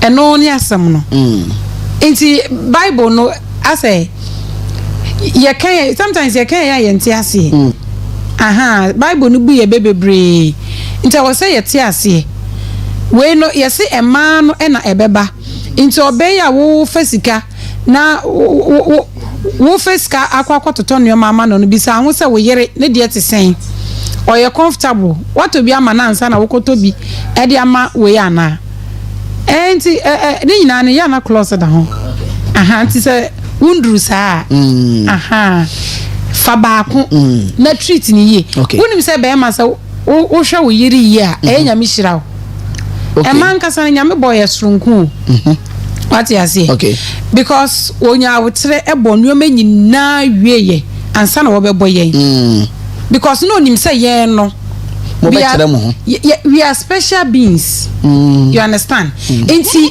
emano inti sometimes come emma dey am say go diggers ya menti ase. Sa prof me menti ase cheze. Go diggers ase. Yen ase. No didi mema ho. Ba shadi o. Nyame ni mudie mu kra no. Wo hunu se emma ye ntumi aho kyere. Inti ma memmo ne oba be ye bia ansana. Maboba I trying to tell us only nyansa chen yankopon ana. Me bo ntide na mba mu hia yankopon eboma mo say nti muntumi hia. There are a lot of things naturally and maybe yeah ma we can stay ye ntumi ntina ho kirem. Asa ne okan mantias yo. O say ti ansa muntumi ntina ho kirem nti no. Onyankopon to no bo na aka say ne ma me mbo mba biribia o mehia. Ansa na mabo wo mo se ne be ya wo mo ba wo mo mebre. Okay, in this case, Yakupo Bobia so mamu. Asa mo obra krom betumi di akwa jiwe bia. Enti mema mo so mo ka ho. Okay. E mema ka ho. Ye be hia mema. Sure. What I say? Enti na Yakupo bo mu ansa na wo be bo yen. Okay. Enti ya mo hwe ye. Mate, ne o kan eto asomu but e betumi scrutinizing so mana ye. Mamu your friends say mamu nyame asam so Bible wo can Bible wo hu I will say like you need the Holy Spirit to understand it. What I say? Okay. You need the Holy Spirit to understand that. The Holy Spirit to create understand Isaiah chapter 4 verse 1 no. It's come on tia se man yenso mema no because mema say me Yakobo boy naturally polygamous. Bible ankasa mo na mo beba be fa ye chenchena say mo be fa na mudi ato ye so na yen ye ho ya boy ye ho ka o. Ye se ebre bi beba. Ema na nkasa inti twen ye ba. Ye na mo frɛ yen yo. Omo frɛ o. Oh oye mo friend Abraham Pacho o betumi na o ni me na anti kakra because sesi ano ese udin beda me so na yi enugwase bi yaba ohunu me no ase me na me tu kra de frɛ me abana itimo ntiase na ka bi ko fie me na me yira discuss o eno two guys bi frɛ person ka me na mo twempna na wate ase because e ma sabi wo ho mo twen o kyere maba se me Omedidi ometom nku ometom de me fa me di ntom so me Christian ni wo we Muslim ni ba wo so wo chere sam no which is the Quran e kire wo say wotumi ahye ne wo ho na no ho atono no o feel comfortable na wonnim wakoma mu say obetumi atreat wo mu nyina equally nti ye kakranka meka say obi a waware mienu miense bia guilty like me Muslim, you Christian. Say we are Christian. And we Christians too, yeah, monogamous. Into can you? That's for one year, but I tell you, mammy, because then I'm just you. Or scrutinize you. No, Bible no watching us say. A baby, but do never know. Is a mother and one, and we young better moment to me no man auntie. 7 ladies. Abena, a man does say, Memano. Just a man, Kunyama man, baby, so a bang. Near to me so munka crankra. Mimi say more mass sex at a while. Or Ebeka may humanize me. I am woman who crying near to me. Debut, one a break. Yamia some was show. The Bible was a sabre say the Bessie, sabre say the Bessie. Into one a war pro, woman up in one answer, we now but Tram and Yankopanancasa, Ebrenason. As a war pro, the banner and man's on the back. Mimi who said, Numia. Enter Revelation in some honum ACC. I mean Revelation which do as I make one say. You have a idea. Nyamiadum. Peace Park on one side no Kennedy as akwaye ibi Asen Central. Konadu e di kire wo musa. We ochema enye news because na yenim say eye den ya ono no adan na yes na in Peace Park no no person ye confusion. Sure. Wo we ye me hu ye. No person wo ye kon enti ono no say Peace Park to no Peace Park to obeye ni obeye. Enti mo ma nye. Bibia di adanse say oni party no at heart. Because why not? And we have 6 days to election. 5 days to election. Now to two some gum. Now we know. Ni opesa wo ye. Ochema woni bibi. Say woni obi yard adan me kan wa woni obi yard na se nipa no won fi wodidi na tem abana woti sei abana wa ye sei wo ye nipa fo wo ye sei na se nipa ni imfi wu a as a matured person I was say wujai nti woni wu me hu da kro se bi wo hode a se nwa me hu da kro a Dr. Mahmoud Baumia one mount platform so wo campaigner wodidi watama na se wo tro shade da I just Amira Baumia wonye obi da also every day bia wo de come and tell us what you can do. So many miansa. Come and tell us what you can do. Atem didie. And it is even alleged say NDC for one woman ekwa nakrana. One tell one a won blow. One omokwa nakrana yama usika say D-Day no fa ko tuetua delegate ka na wo monto aba no fa mawo. Hwe na me ti wona ba chemis ka menye. Meje. Adan me one obi me share na tap send ibi o the tap no so outside na me see na hwan ni me hi answer call so to aso wow na me see onya me shira sister new landing for ni bia na oh sister new we original na mu odu kama nyame ado tap do send be 100 and 200 do be 5,000 and 10,000 and I promise oh ye atrema o se me huna amount no na tap 500 Ghana cedis ye la me. Oh, tap 10,000. Let me tell you something. So be tenacity. Now what dream ho. No ma me send once the much man no pe beto koko a. Sa nipa no. Ye say once na nye bi krampo no. Opopro ni nsem ana ka nsem. Abena odi matem. Enya tem didi. O pesa na nsem. Sa nipa na nyame hira. One city. Ma me hira no mpo owo the states Pennsylvania. Pennsylvania ni no. And I don't want Pennsylvania for be frame. Because Pennsylvania. Of frame na am say course ni mu no wura mu. No as me man 5 minutes. Ebi a me pick course 5 minutes there. Ebi na nya no ase ono so dia. Oh ono a. Say Pennsylvania dey go for God also. Ono a. And of frame line no. Was it not last Saturday? Last Saturday. Yeah. A fresh show no so. Yeah. Eya mama no kwan. Oh said they are not in the country at the moment. Nti ya no mo so mo person mo boa campaign no. Oni no. O minim no. Ani no Pennsylvania kan. Minim no. O so say na ni say. Omo me cap. Omo bu adwuma. Okay. Ma ye nchia wo mo. Omo bu adwuma even though Omuni aha at the moment. Omuni yebe grounds. Akwakoye campaign. But wama dream wa party ni so. Okay, abena ponso. Na mini Pennsylvania from kasa. And the member no 10 minutes. Ombra show no so. About the onkasa sa. E repe tap send. Embra. It's mami chiano. Say anope wo hye ya chia pa nyami hraw. And wutie wo mo kase mu a obi ampa ebo ni say delegate for no munye mistake bia. Ne mo mbeto abade ama Dr. Mahmoud Bawumia. Nice one. Because almost say we can't trade Bawumia for anything. As far as 2028 elections is concerned, yentumi nkase yedini si nchen. So we obi a wodwin ekọ echiri na MPP party da wakoma so. Party nso ye dia sumdue ni nkabom ene de build. And these are some of the things that they are also preaching to. Womu nuanom a womu ewo diaspora hono. Inti na no pe yenchiamo. Okay. Yenchiamo, we are hoping say Saturday you better good news. Okay. I know so Saturday you better white. You better white. Very well. Mate me dance mam for any news and we frasa na. Anyway, and pay Pennsylvania for na yenti UK. Tusuya na enye kama. Another news the Democrat and report Canada Japan is MPP's strongest contender for 2028. Na Toshi Adulati and a worker send phone da ha and a year Canada in Japan so Katafe tosu emienu ni phone so eda hanum say ye. Dr. Brian Champion Katafe tosu num ewo hineba news your authentic media outlet was say ne campaign na wono no na reactivated the spirit of the party. Jama party no so say yes. Your campaign na campaign mu Morino no ne campaign na wo ye na ama obibia no etumi enye gidie mapa wo party no emu a Dr. Brian Champion abetifi Elon Musk wono so edia wade aba eni community Japan ni team no and wo bisa the credibility of NPP flag bearer post ami adoma ye kono wo edi operational guidelines edia bank and ye hese ebenya Yeura William Yamoa enra me ne kasa wajutu mu na so edwuma no ya na etumi ba sport eso tumi ye biribi ntino wetumi ne eni nkomo otena anopa se brebe mu ene no beto asena ya he so betumi update yenya 10 promises, one clear path. Bawumia's agenda prioritizes everyday challenges over empty rhetorics. Intino eno ye de ka kire wo 10 promises. Eno kra ye primary say ye konu 10 promises.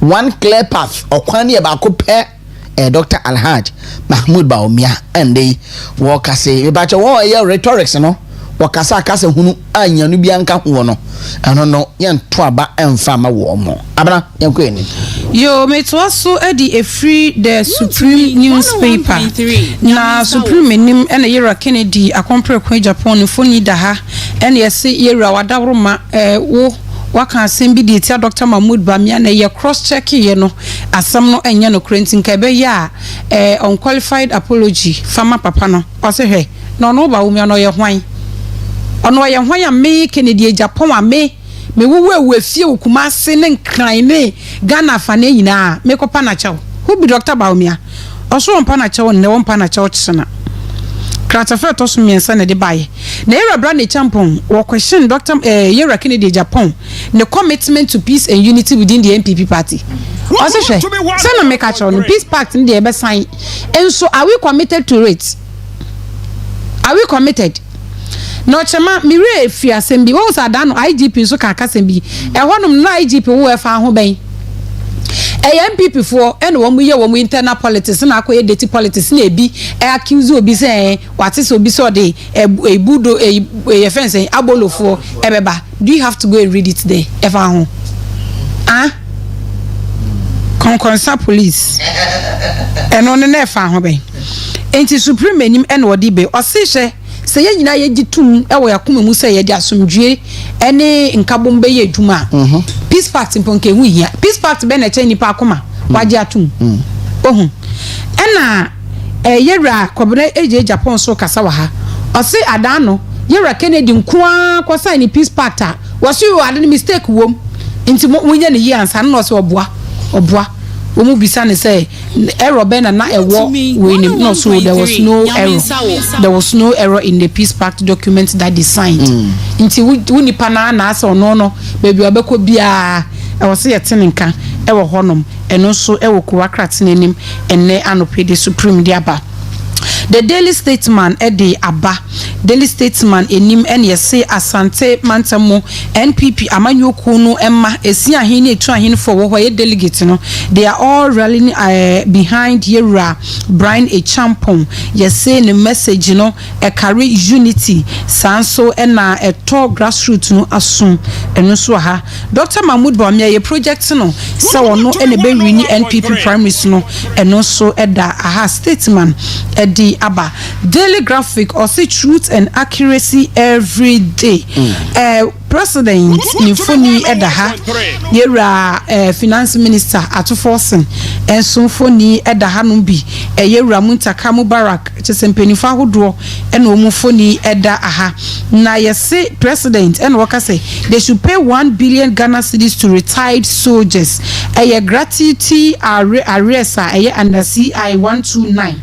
Inti osi chadma wo president a director finance minister se won hwe na wontua sasika no eno so eda hase na foreign affairs minister kuje to ablakwa or say they will fight for the welfare and dignity of Ghanaians abroad.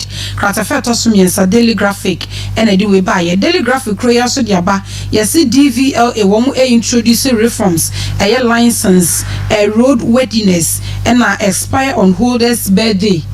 It's a license, no. So is it going to be yearly? Every year, be I would say every 6 months be I'll be renew license. Now say every 6 months be I no be in birthday. You say expire on holder's birthday. Maintain ye moment there. Because for now no mo cousin car license no. I think say every 6 months be and by no every 6 months be some renew, but I don't know the content here from the beginning. Yes, DVLA or more add new forms reforms aba into a license no road wedding no expire on the holder's birthday. It's me na ekramia me birthday.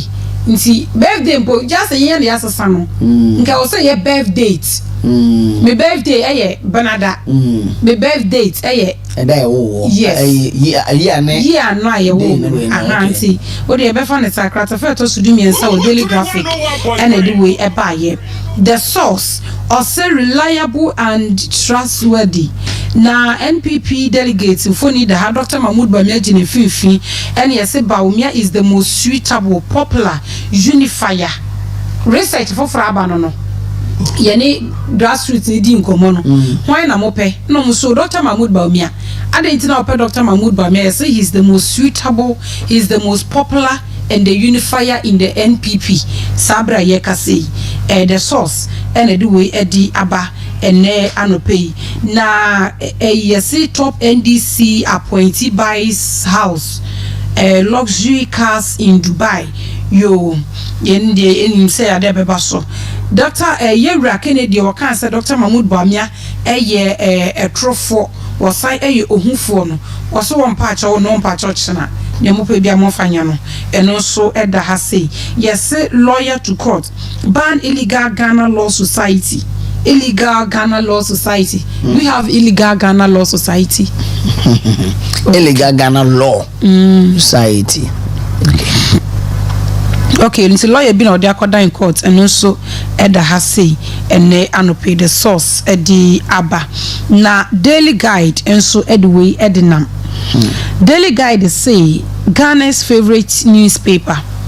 Dr. Mahmoud Bawumia eda ha say ase a friend say Joseph eni ni nuanom no so Joseph oso da ye no na wo say nsroma akoto no nsroma dumienu akoto no enti Dr. Mahmoud Bawumia na ye kese a ye de na to ha ene ye de ni nuanom na aka no so aye nkumankuma enso e wo hono ena ye say polls foforo bi aba ate Dr. Mahmoud Bawumia say obewini the NPP race and also eda ha say ye say Ghana Health Service driver bi ene yakwa kwakire no na anim Ghana Health Service menu mienu sika na ye de atoka se Ghana Health ye fanya adwuma no ono wo de transport we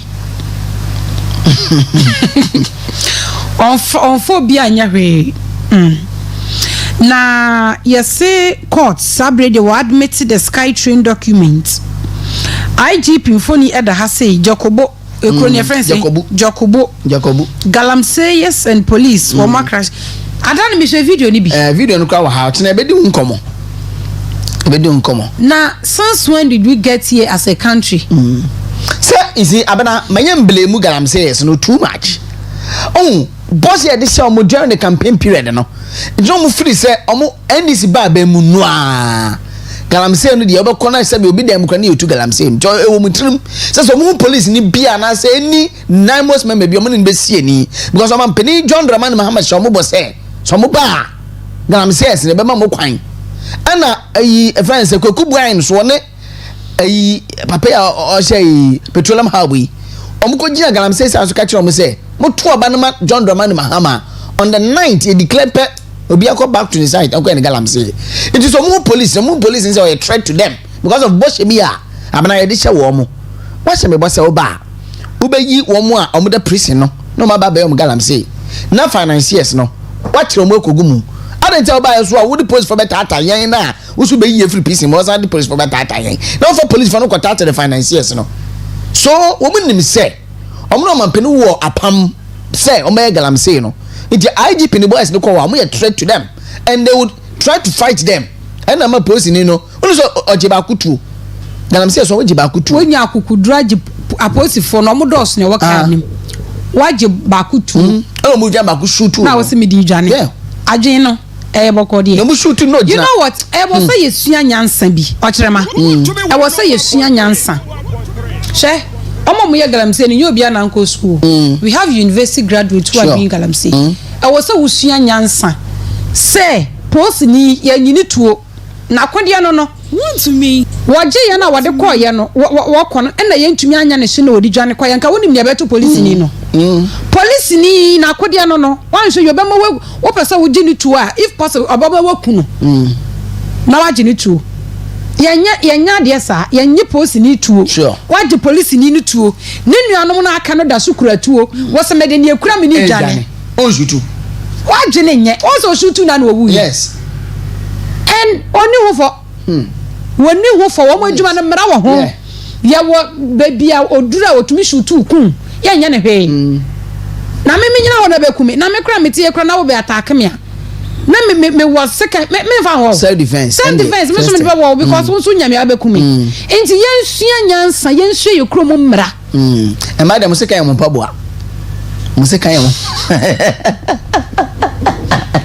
emafa mani abre na mokoto ka sa fa mpabo di twa want to me 101.3 okay it's the Ghanaian Times and it was the president e ha say president akati sought for 2,000 housing units ye the Ghana Armed Forces for wasan announce pay rise for soldiers and also e da ha say na wo hwe ahanum so ene a First Sky Group marks 23rd annual Thanksgiving service and also eda ha say so Ghanaian Times ne ne ede baye enie the custodian or say fearless fair and reliable yera Kennedy as usual no phone da so men kan kire people for so nsuro bia when people party na mo movies am ye hwan also no nsura no maba krampo e wo MPP party nim na waba be patcho o de ama Dr. Mahmoud Ba me mfon so ho kratafa to so miesa e wo the custodian and the way so e di e baye na nsawom adwagiri NPP coordinators wo mu kire mu se wo mu de wo mu kokromoti e His Excellency the former Vice President Dr. Alhaj Mahmoud Ba mianso e die eno no na ahanso ye de abeto custodian wo the Dr. Mahmoud Ba mia abeto ha ena bawumia no woyi bia no wachirem woyi e no wachirem nti ese bi ni eye brilliant ena e no eye affable w eye welcoming you know so yese eye unifier ena b m no eye modest I eye innovative ena yese e no so eye action driven. That is how the custodian describes Dr. Mahmoud Baumia this morning. And he was saying, I'm 31st January 2026, number 3, and also at the Hassan. Nayera Felix Kwachi Ofusu, a government communications minister, Nifoni Edaha, and a wall loudly the role of media in Ghana's democracy, ɛno so ɛwɔ kratafa ɛtɔ so miensa ɛwɔ the custodian yes Bank of Ghana seeks economic partnership with Prah kratafa ɛtɔ so miensa ɛwɔ custodian ɛna di wei ɛdi ɛnam mede the chronicle ena mede so kra na wo share chronicle enim ene anope ye yera IGP Christian Tete Yohonu ne mfoni eda hase sanso ena suspect Goswe Kweku Dogbe yesi wonya 38 years na onu ochi Ghana Health Service for car Ghana Health Service car in wuchi no de wose car no so de befa ni papa de anase wode ebetwe medical materials ni suppliers ni de lalai enye krom ha enti wode betwe bonsam tawa wode betwe bonsam tawa ne dodo anya agro enti ye kire no ne yesen asomu e wenim guase ye de bi ekura no ene ye twa no foni de abeto krata fa to so mienu ene miensa e wo chronicle na voter aposifo wo ho ene wo mo arrested no in a special intelligence led operation osine ni ati aposifo nso eni awan yie pam enti chronicle ko wakrata ene anope nso ne ede enam enso eno no yera Kennedy e Japan ene yesi we squeeze na no yakase we squeeze na nasa watwe na no nti adano peace pact no na yekosa na onde na watwe na no aye na no se posi se nyade ankopeso wosensan ye no so yera Brian Ekin nti chronicle nso ena de we so edi ebaye ye de ko wankrata mo boso ni besi ha sei na ansa na mekono mama wish me dofo be happy birthday ena ye joada ena ye 26 January 2026 in the year of our Lord me bra penyin no oh okay me bra penyin no I don't know any picture in black and white sir Sani charm boys yeah your friend Marcus akwesi mensa Marcus mensa me na mdinechi oh okay yes a friend Bramakus now he's just like a father to me okay. I am a bra but he plays a father figure in my life osanso ya madam fu we just a lot me feel body bi ono na me frɛ no na woni made ba ko bro code no yini na mame yo mu code no mema no code no o yini na mame nti minim ni nyina minim dodo na o man we ba ko mame nti ene Bramakus na woda mesinya me onhiraw na wonya okese akoma so ade nyina emrem nyina ye we kukom mpaibo bi eda wakoma so a wonua me kra minim no onyankopon wo mane mremu emfa ema you know what I feel so lucky to have him as a brother I feel so lucky because inyo bia ne nya ne sa obi okro no kra ne bra kra watinin like omote crampo they don't even have each other's contact and I jo crampo me friend na woje me so enti Bramakus nya me shraw happy birthday buseni nyina se ye do bebre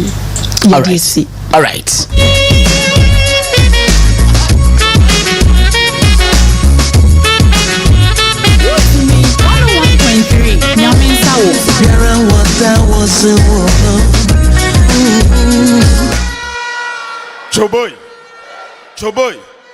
Choboy.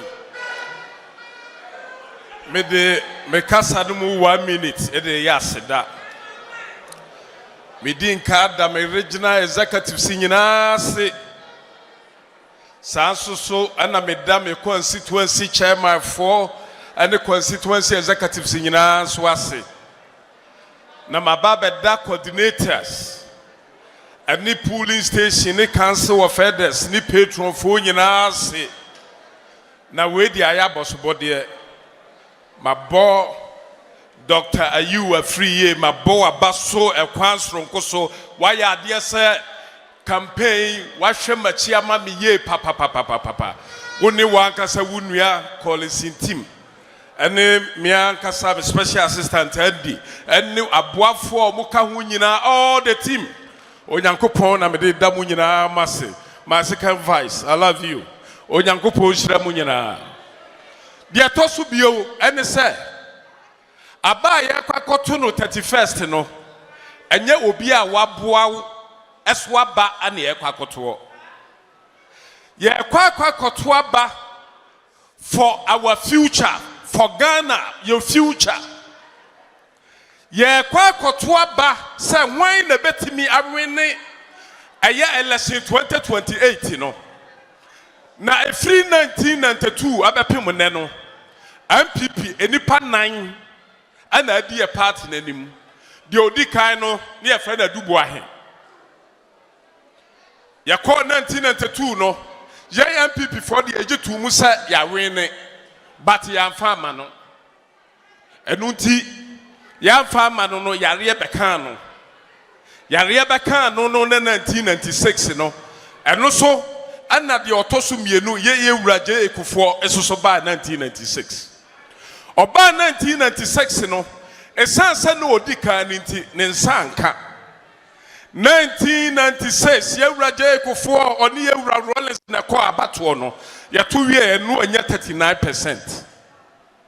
Aya 2000 elections no na nya dia ye ura Rollins beko bio enunti Yewra J ku 39% na onyaye no na nye hunu na se na nye kwa enti abra na yewra aya atama sa wanya ne ba bi ko onyankopon fa de krasie na wo ye vice president Yewra Rollins ene amma dini gina NDC fo na mu no ne J ku fo contest ye no on Western Diamond TV. So we say, Mr. Host, good morning.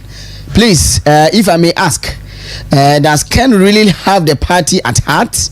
His conduct doesn't mean well for the party. Collins, Bekwai, and Odifri, the Aboisi. Good morning, Chamaba.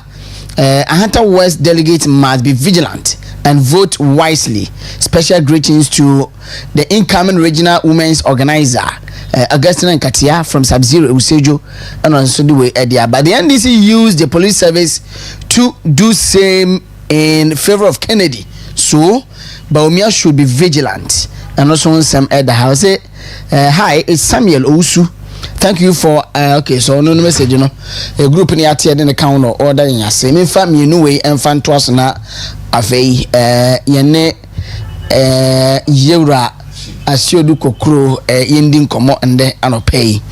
I say media the Buampon memory aguna Asamai Ashanti region. Dr. Baumia Befa Inti Mamuhu den ono atwetwe me so me country pa ba me twere fanti.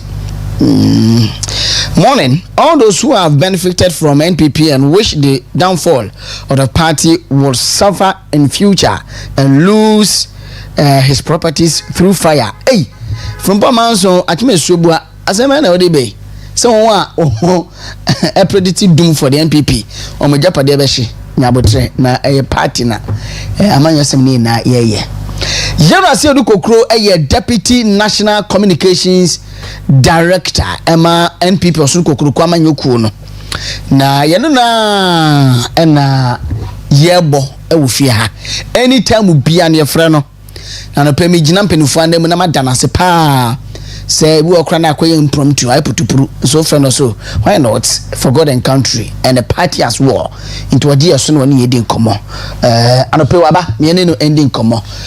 Yewra Asiodu Kokro, good morning. Morning, let's say. Uncle Pound me ho ye pa. Ochre maba. Edina no abo. Ho efe. Me da say. Mama che obi a oti Western Diamond TV now here Western Diamond TV now oti Untimi radio. Nice one. Ewo Takoradi. Na me chair me party for na our hard working regional chairman Nana Francis in the day. Sia. Na me chair regional secretary Oketi. Na me chair Obia. Na me chair Baumia campaign team in the Western region. Very well. Led by our hard working former Minister for Lands and Natural Resources, former Member of Parliament for Takoradi, Meku Duka. Now the Deputy Chairman Basti. Yeah. Chairman Basti Babia Obia Michao Nano Pay. Now Ifo your Director for Takoradi constituency. Ifo is doing so well for the party in the region. Ifo, congratulations. I didn't say Ifo so bad the comms will be so powerful in the Western region. He is selfless. Yes, and it's good, and I want to tell Efu, say it's time will come. Politics is time. It took me more than 20 years to be recognized and be given a deputy director portfolio at the headquarters. I started like Efu. Many of the young men, politics is time. To just have patience, it's time. Okay. Ojamaba so me damase. Sure. Say mo na mo hu say adwuma no betima ye mra 2020 tay Dr. Baumia. And my idea. Na me chiram. Eso me da say ba me nyina management anemu ene morning show team no yenda won so ase say ye fra we bi wo a ye mbuku kras eputupru me no wo a ejana o tu fa baby. Ye ba fra bi so why not ye nya adwuma. And OG and so anytime will be a better war. Yeah, that's a part for that. I mean, sure. Thank you. Official Panso. I've been coming to here. Officially say now we have a strong leader leading us to victory 2028. Sure. Yeah. Baby, I kono no man yet, sir. But because of your party, no 70, we have not been able to deal well with the NDC. And the party for the Bikra are not talking about NDC matters. The last 1 year, my profiling many of our communicators across the country, I didn't say we have been consumed by the internal presidential elections. I mean, I do Saturday freewa BBA fine. Very well. Yeah. This is not the first time elections in our party. But as you know, now on the 19th of July, after Abesin 2025, Moko Lagos Sports Stadium, make us a conference. You to me a vote on some of the motions. If you are crying and Jan to the Ejitu Muson, you think they are yet constitution for 2nd December, you launched the newly amended constitution.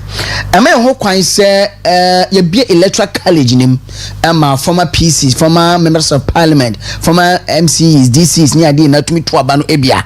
I think, sir, Mumudo no abom penifono abaso near dia. Yes, I think through who say, Yen Sano, a beba who kwama abai betu yami adoma Saturday di ni mono. Candidate I also support no with me any number of vote any percentage I'm now. You see, the podcast party ye the nipa and I think Justin Kodia Prempon, ye general secretary, he did very well in the podcast of our party. Kodia led more than 51 amendments. Are progressive. Now the ama and the electoral college no close to 300,000 never to abandon say. Nipa bebre now mudwe say recognize them. Now we look at the podcast party organization FAPEMNO ejina constituency executives and parliamentary candidates. Obu a otumi successful, obu anya successful. Can we imagine saying Kaba Ekotui Yanya amendments? Look at the contribution of Honorable Joseph Kujo. I'm in the Western region, so I just want to talk about them. Look at Honorable Mesa. He's a former minister, a former member of parliament, 2 terms. Joseph Kujo, 3 terms member of parliament. Now you got to Abana, Joseph Kujo Tuaba. As a former member of parliament and as a former minister. Then what?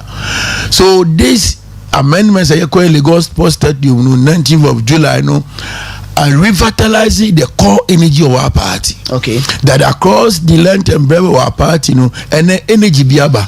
And the amount as far as in the year campaign they visit former executives. Sure.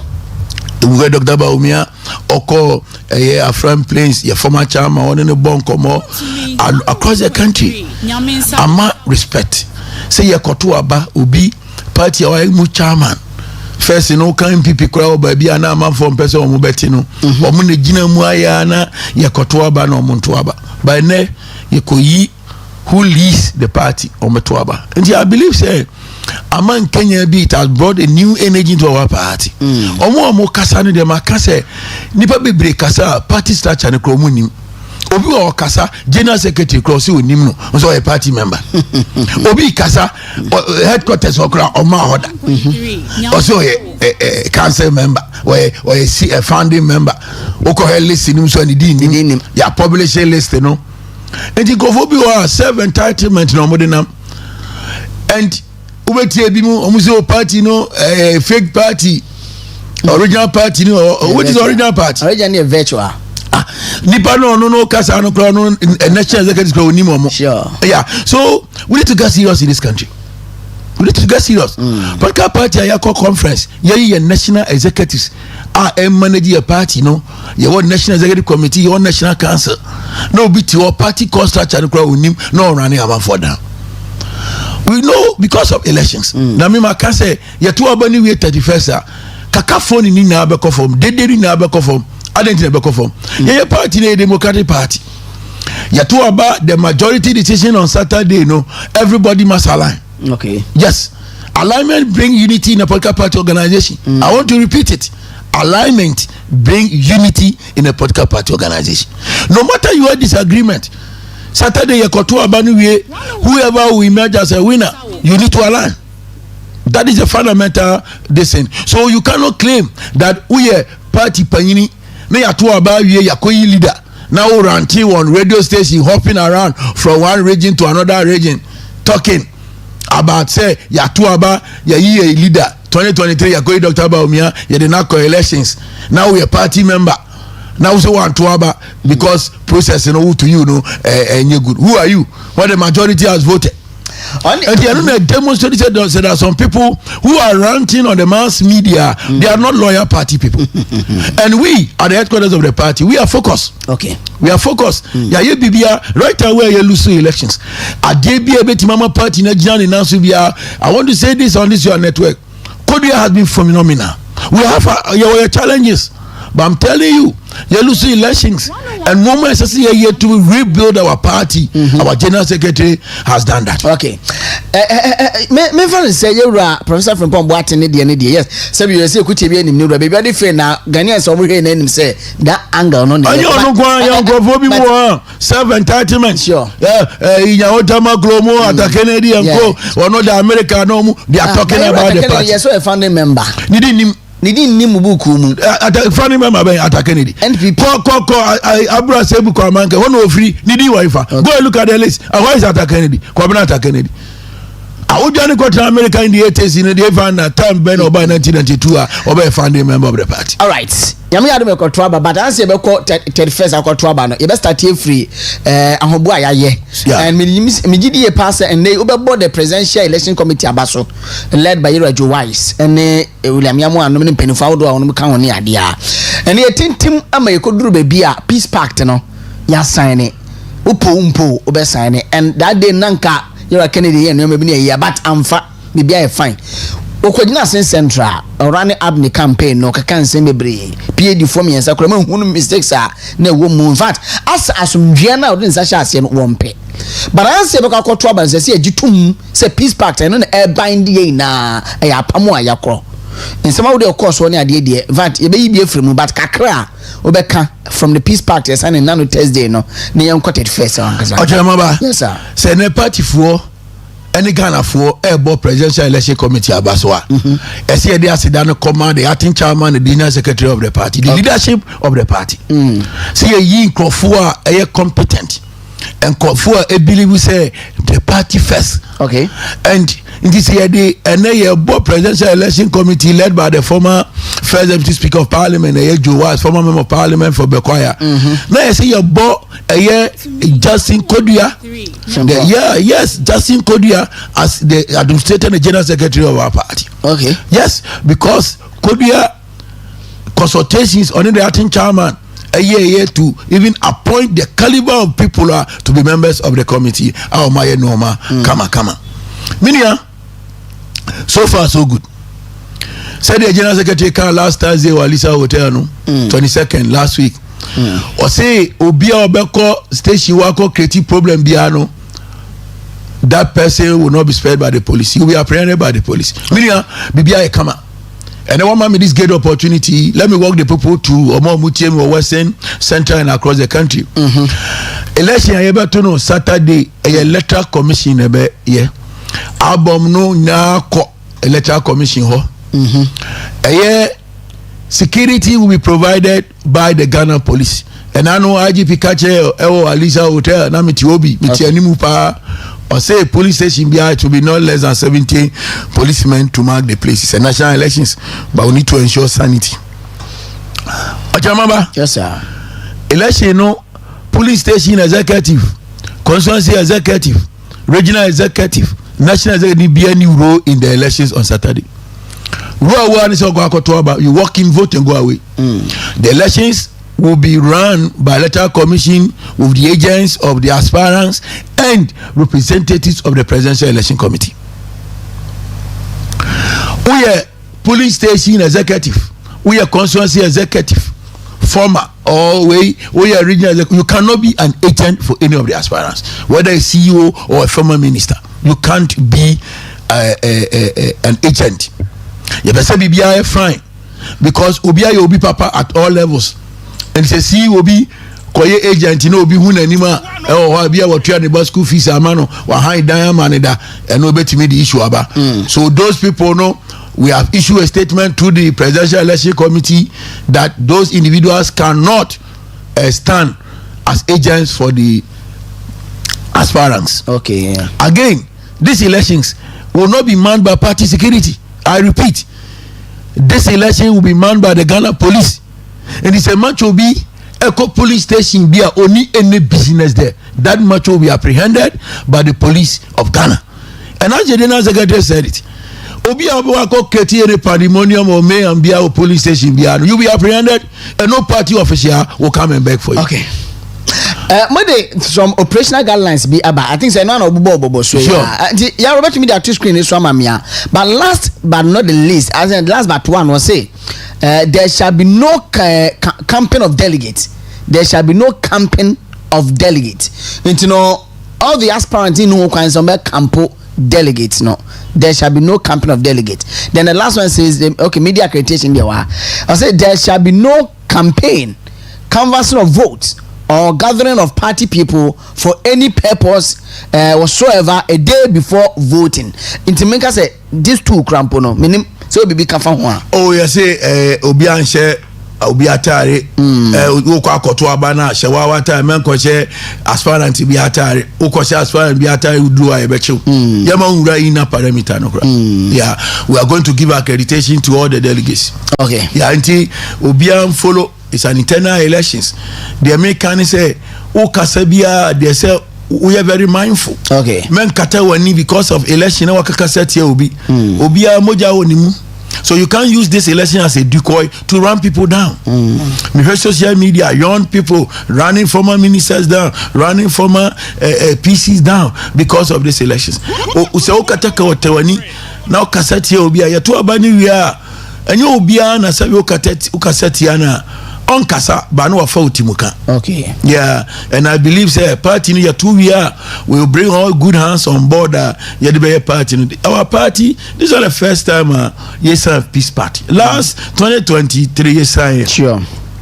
Your party this is not the first time I had two presidential elections and this is not the first time the last one. You better about your party no leadership emerged through competition. Yeah, your party no, and yet is a conservative party. Any other party, yeah, you leader no what true, no appointing in microphone. Yeah, your party no at all levels. Yeah, our your party no, and it's something no Joa is a kind. We need to be looking at it. Okay. Elections at the emotions go high too much. Sometimes we should learn to be able to appoint some of a portfolio in the near future. Yeah, a party no police says she cry a kotuaba, constituency ya tuaba. Region yatuaba, national yatuaba, you could national executive yatuaba, and then look at the stress that the candidate they are going through. You move na hebra wabre no be see on so yi yakotuaba in as national chairman na we na fe no so ma align na asem you got a point. Yeah. The party after competition there should be cooperation. Okay. But remember you can say after elections you never can boom o kata wani etwa akohwie tu obi so a ye to aba ni we hu oba chia about wafa utimuka. Okay. Can the nipa no betimi aye. Yeah, and I believe say nipa e call election Ghana for nim de obetuma di present. All right. Abana ye kwato no makasa ne from now no ye free in kind makasa across the country say we are not going for a fad bearer. We are going to elect somebody who is going to be president of the Republic of Ghana. And I said both the BIA and PPBR edition team that we are not interested in a fad bearer. We are interested in who can be a fad bearer and a president of Ghana. and the fundamental point is say vote bia and to the team say abana okoto no nipa okoto amanu can he be president of Ghana? Will he be accepted by the broad masses of the Ghanaian people? That is the most important thing. Yes. And your party for you two about you more than 4 million, but more is about 300,000. 300,000 for no. They should ask themselves. Say Nipana Okoto Abamano, can he be president of Ghana? Okay. Will he be accepted by the broad masses of the Ghanaian people? Matisse Obi can say no your popular chain Obi. Minia, I want to look at that first, and we'll come to the government of this morning discussion. Obi why vice president? Why opposition? Running mate. 8 years. What be the vice president? 8 years. Sure. Why a flag bearer for 1 term? Now Obi or a former member of parliament. Only Minister Akrada or see or no your popular. Based upon which empirical data. Based upon which empirical data. We say we should get serious in this country. I'm telling you today on this your network.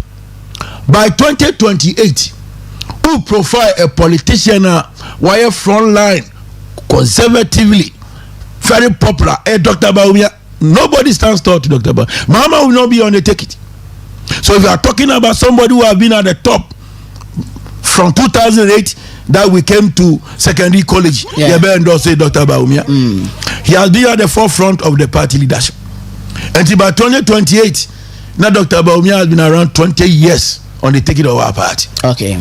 And you will be catch up, say, or no, you're popular, saying, Dr. Baumia, a figment of his imagination. Mate, Madam Sierra said Kukro, a deputy national communications director, Emma NPP, Amenyo Kuno, or national, Mr. National, Insino, or Samupa. But now no, I send a peace pact. Near Rafamak and Casimian Fen, peace pact on common Yura, globally for 4 almost of your media banner, Fianco, Dr. Mahmoud Baumia, Nesama, or the Namwa, or Bemaye. Was say 2028. Ma NPP nya no ho agency oko primaries and oko elections wabra munim se muntumi come home bomu after primaries no, so you either think of losing 2028 general elections without uniting, or unite and you win 2028 general election as more kind of see yeah me bo Kodia Abasono a general secretary Kodia through his instrumentality Yaye Patriotic Institute. Sure. So your party Nibia who understanding the core principles of joining the political party. What is supremacist loyalty and alignment to the majority decision in the political party organization. And it's how your party ni papa now joining the political organization. They say what the show team say political party a majority decision. 2 it's about loyalty. So no matter your disagreement, the majority decision you need to align and demonstrate deep loyalty. Sure. And when you demonstrate loyalty and you align, it brings unity. Yeah. And it's obi you got to abani way process really fair, transparent. Majority decisions here from Dr. Baumia. Now align. It means you are not loyal to the party. Sure. And as we have indicated in the last council meeting Accra. See a two about where we now be Bekasa Basa Biano. We subject you to the grievance procedures of the party. It is clear. Ube to me. Why not? Say Uncle Fukuba Mufam Sanka Wamo. Debbie is untouchable. Would the Mayan to Abani 31st? You're to Abani 31st. Then you see, I don't know, you have read a lot of Chamaba. Yes, sir. Do you know the Communist Party principle, the core principle of Communist Party? The Communist Party talks about the committed few. They deliver power. Okay. In every political organization, uko akrebiasi, uko krombiamua, now ka omo movie the party machinery. Sometimes omo 20. The committed few no omo na year adwuma to move the masses. Enti ya to abani wie na the majority decision see ya fan call Dr. Baumia.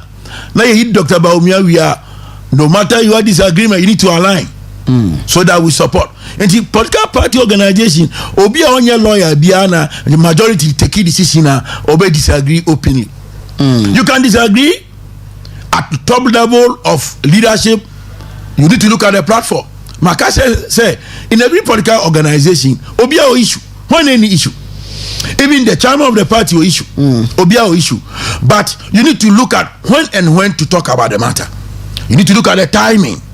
You need to look at the environment. Environment be our information say okay. Environment be our those who are consuming the information. In the assembly or police station, they are not the consumers of that information. About creating confusion. And at all times when you are communicating, at all times when you are saying something, ask yourself, is the timing right in politics? So in a political party organization, timing is very important. Environment is very important. Commitment is very important. Loyalty is very important. Alignment is very important. And it's a democratic party. When the broad mass is the majority, when the majority takes a decision, you need to align. Okay.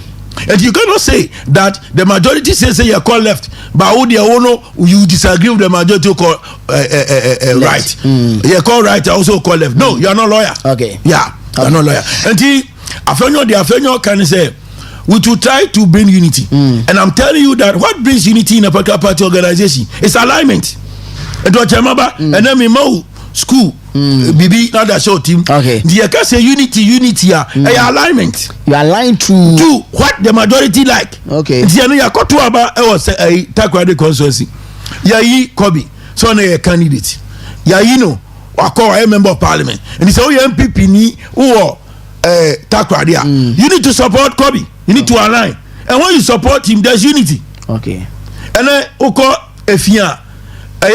Candidate. Buama. Yeah, great lawyer, doing so well for us. Lawyer Babi we am chow na no pa. A first entrant uhuna afeno or parliament or what 1 year. What say we didn't fear what. So the jampa is true. Yes, Buama, lawyer Buama, a very great guy. On Kasa Kese. Yeah. Jama Kacho say politics and how radical you are that you can make a change. Okay. The intelligence you demonstrate. They said Dr. Baumia demonstrated deep intelligence to the broad masses of the Ghanaian people.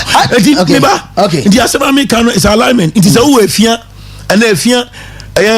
Lawyer Buama, you know, on a member of parliament, or they take it of the MPP. Yeah. Do a fear now support to lawyer Buama. Oh, yeah, aligned to him. There's unity. So when we are talking about unity, we should be talking about how people will learn to be aligned. That is very important. In politics, people don't understand that. If you align with the majority decision, there's unity.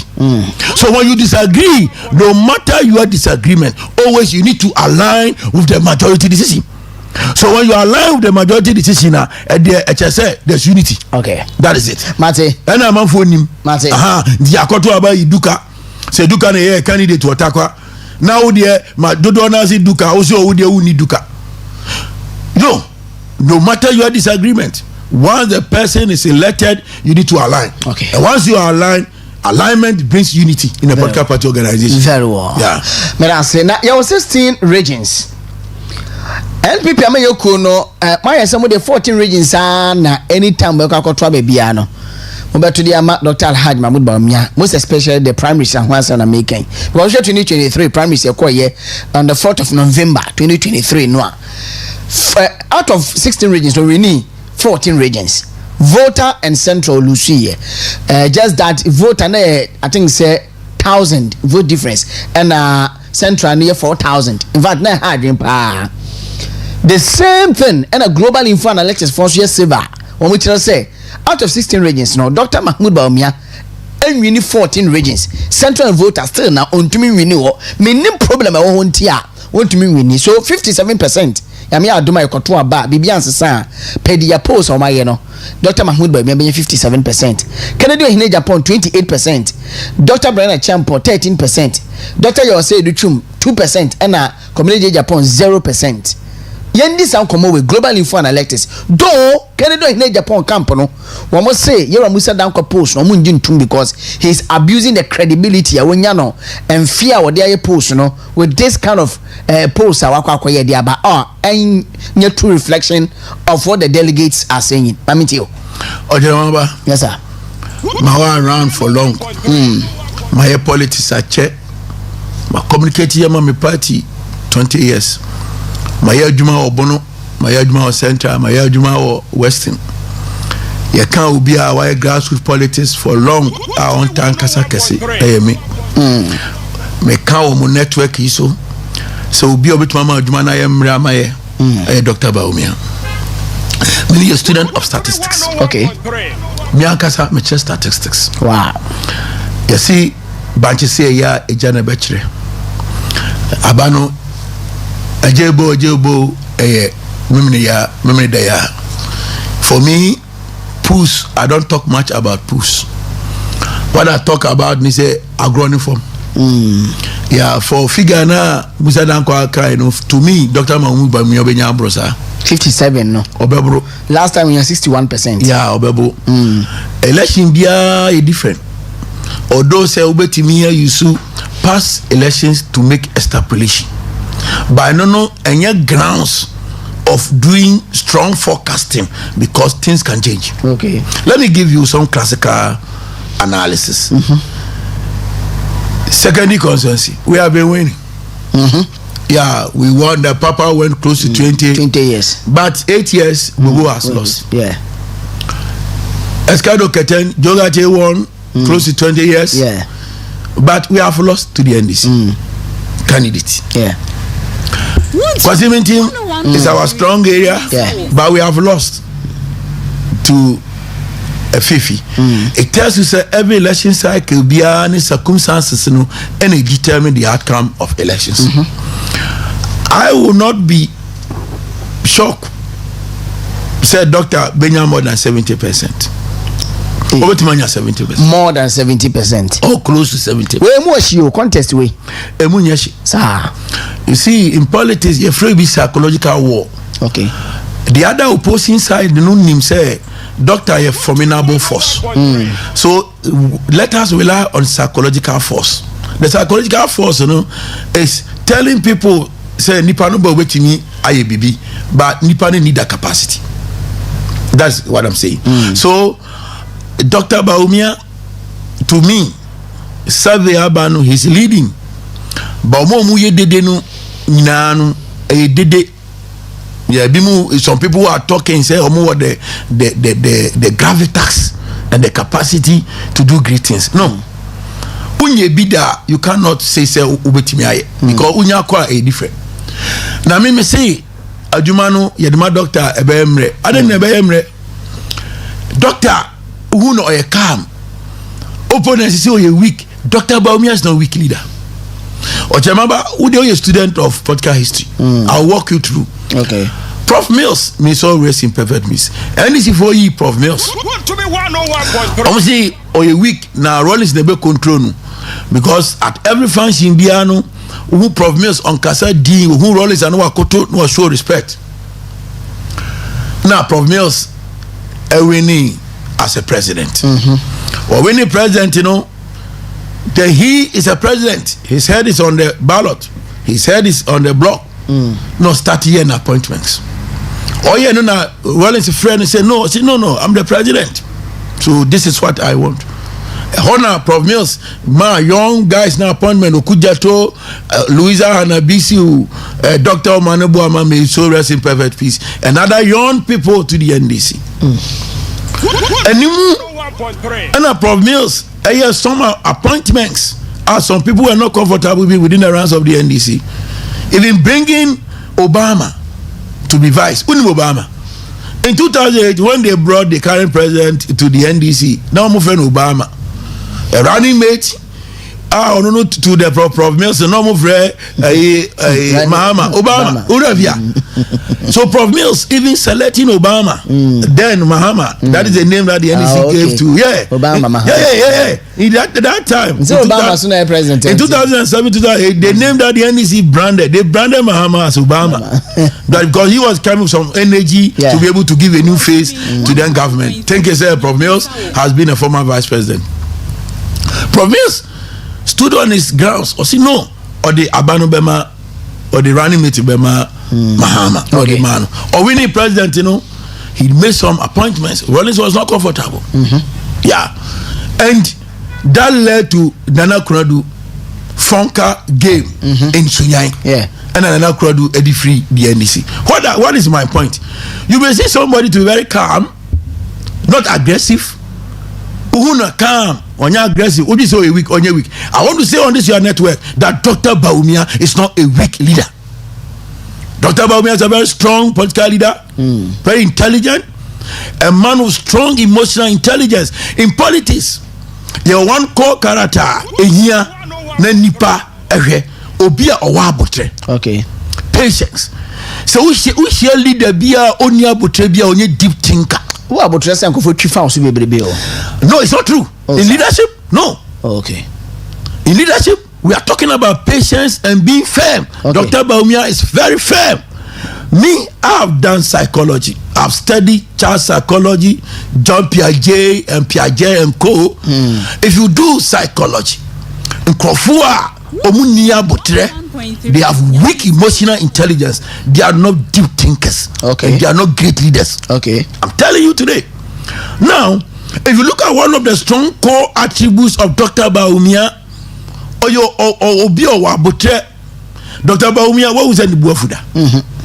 The last close to 18 years, about 2028, nobody 20 years in the forefront of our political party. No, what is our code Diobiat? Yeah, and then Dr. Baumia, yes, the name Babiema, and then NDC for Bekabim. Mama, NDC for the Neba, BM 2020. 2024 now some of the home be ma now be anti what nipa here dede on assume. Yes, so I believe say Ochemaba. Yes, sir. So in politics you need not to be aggressive to be a good leader. In politics you need not to be radical to be a good leader. And let me tell you, if you look at this our dispensation, your cultural dynamics, every society be on the cultural dynamics. Okay. Your school SRC level and your radical leaders near you. SP, your co school, guest SP, SP, and your radical leaders near you. Sure. Look at our presidents, our member. This may can't fall Republican dispensation because you need time. Yeah. Where John Kufua, Prof Mills, Mahama, are they radical elements? Yeah, be. Look at Kufua, very calm. Kufua the Kokara said, it's so you. And so funny pan and so new. Let me tell you, only strong psychologists bearding coma. Those who are radical are not great thinkers and great leaders. I'm telling you, Obi only abotre, only home, Germany home, on to me leader. And then Panifo say, in Panifo tie mate mante. Mante. Yes, mate mante.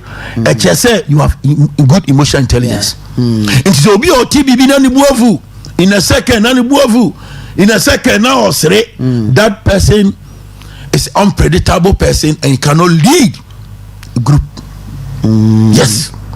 Yeah, we are talking about presidency. We are not talking about a member of parliament. We are not talking about party chairman. We are talking about the seat of the president, which you are going to interact with all manner of people every day.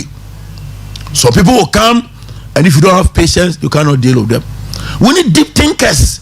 Amamuono, and yet dear wadje nipa who can think on their feet. And let me tell you, Dr. Baumia, Obioni Dr. Baumia, he think on his feet, he proffer good solutions to problems, and he leads to solve problems.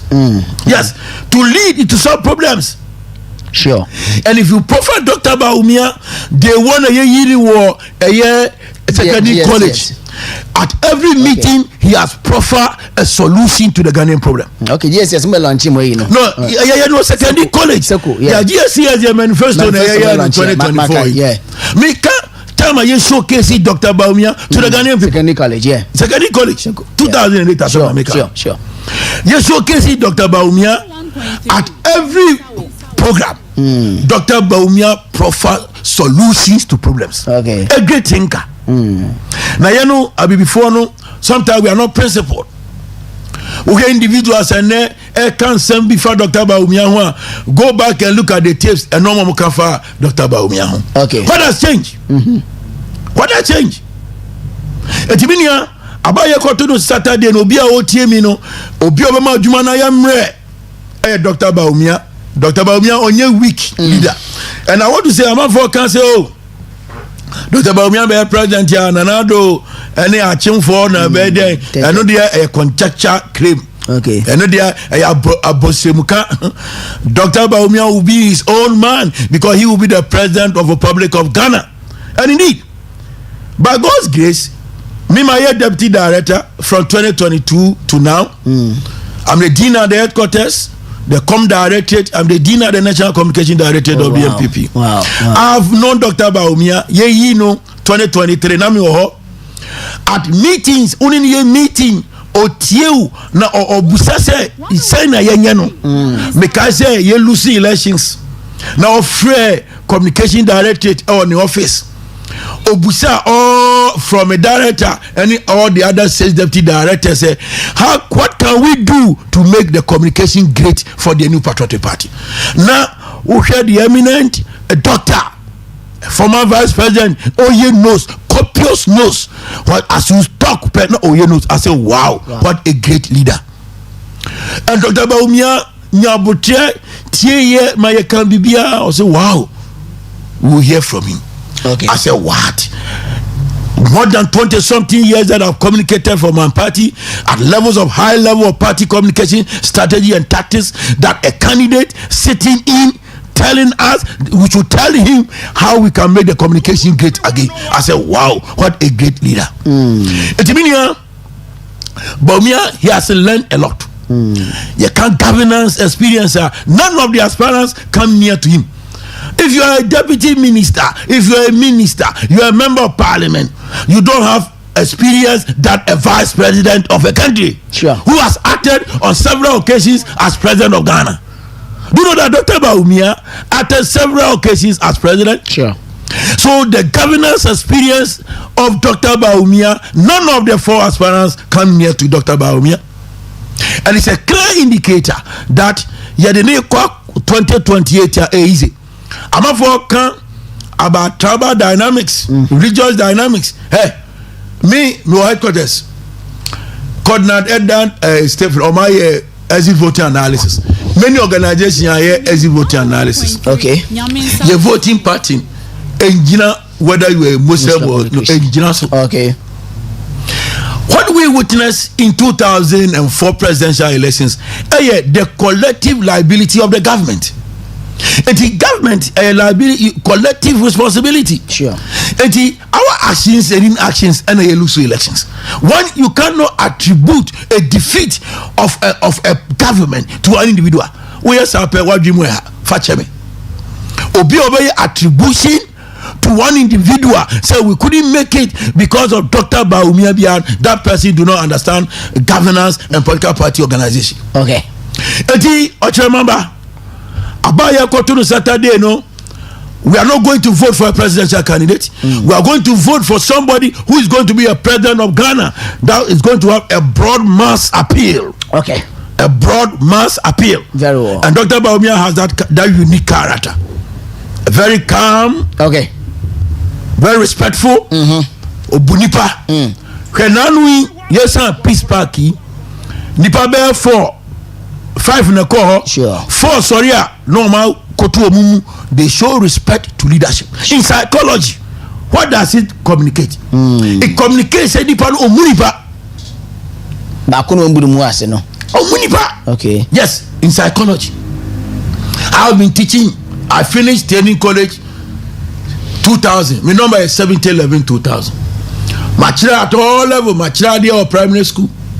Oko Techima ya be first stage I'm try dey Techima and tra na me try P1 to P3 I try number P5 me free tra primary school na me ba Kromo Presby primary and no Techima e ho me be try science mathematics and science JSS 1 to JSS 3 me try wadie bi so that when I'm talking about psychology I'm not talking as because I'm a political activist. I'm talking about psychology because I've gone through, I've dealt with human beings. Me free Kromo Presby Namco University. Me call fiscal science. Me free or na bachelor there or Demra secondary school. Okay. Me chere maths. Yes, na me chere maths, core mathematics, elective mathematics. Hey, I know some wording.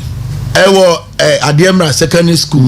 Me feel na mecha ade or the Polytechnic and Aye Technical University. What am I communicating this morning to those who are watching me and listening to me? What I'm telling them is that when I talk about the psychology of a character, I know what I'm talking about. So if we have 5 aspirants, I'm for national chairman, the former president, chairman of council of elders, near Aditiwo. Now Obia sorry to demonstrate respect to leadership. Now Bako sorry now Anya Munipa he doesn't respect. Such a character. It's not sika. For me, I don't talk about money. Because Ghana you mom muskapa. Okay. Yeah, I sit at the headquarters at the dean at the com directing. Okay. Minimum musika or Ghana. Omo ubo mudino muniska. Yeah, Ojamaba, if I tell you those who have money in Ghana, you don't have idea. And you provide with your mudino, not the rabble rousers. No more we did it. Eti, we psychology set characters no omunipa. Okay. And such characters cannot be good leaders to lead a political party organization. Okay. Ojamaba. Yes.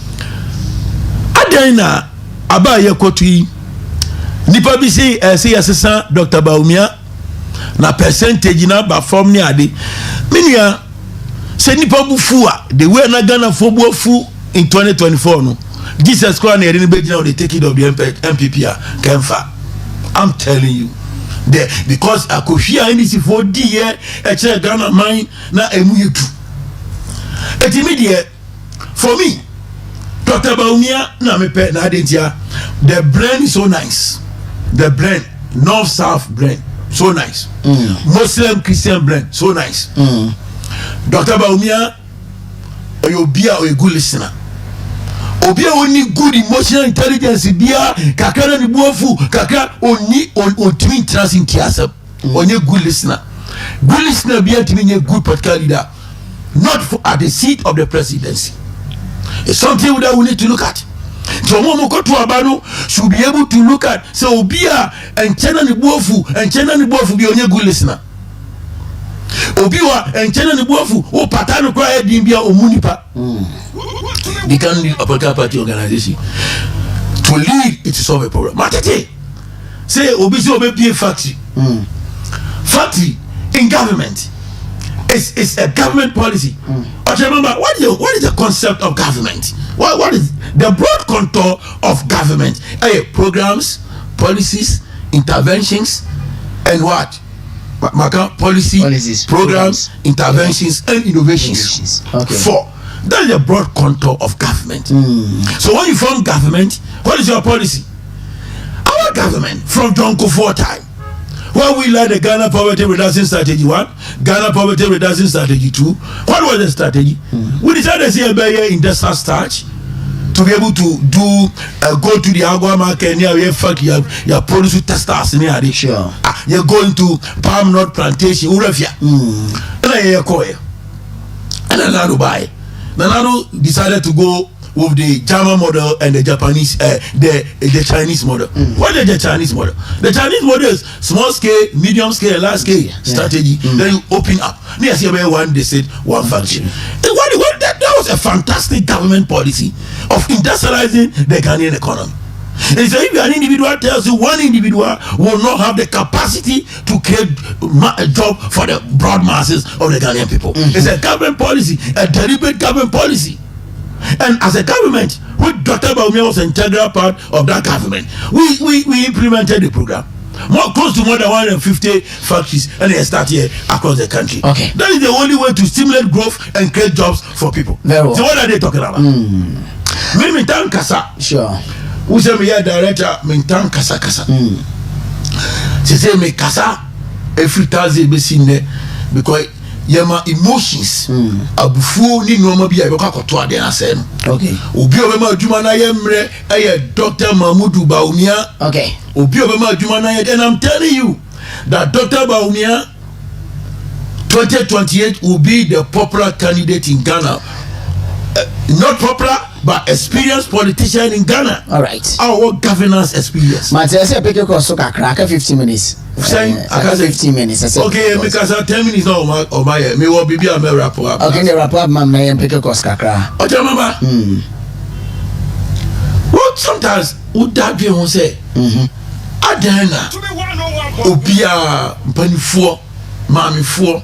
June Forma, I see Dr. Baumia. What do you want? Because of the unique, the distinct qualities about how intelligent he is and proffer innovative ideas to solve problems. Okay. And then you can go for oil, go for reserve. And why? Dr. Baumia suggested it at the highest level of government, cabinet level, that the only way to be able to stabilize the city is this go for oil and go for reserve. There are many things I met him about. Now, I dare say in the podcast of Ghana, this fourth Republican dispensation, Vice President Ben Abba Wire Popular Chair Dr. Baumia. Talk of Accra. Talk of Park Kwasi Misata, may so rest in perfect peace. Obia vibrant and visible and very great.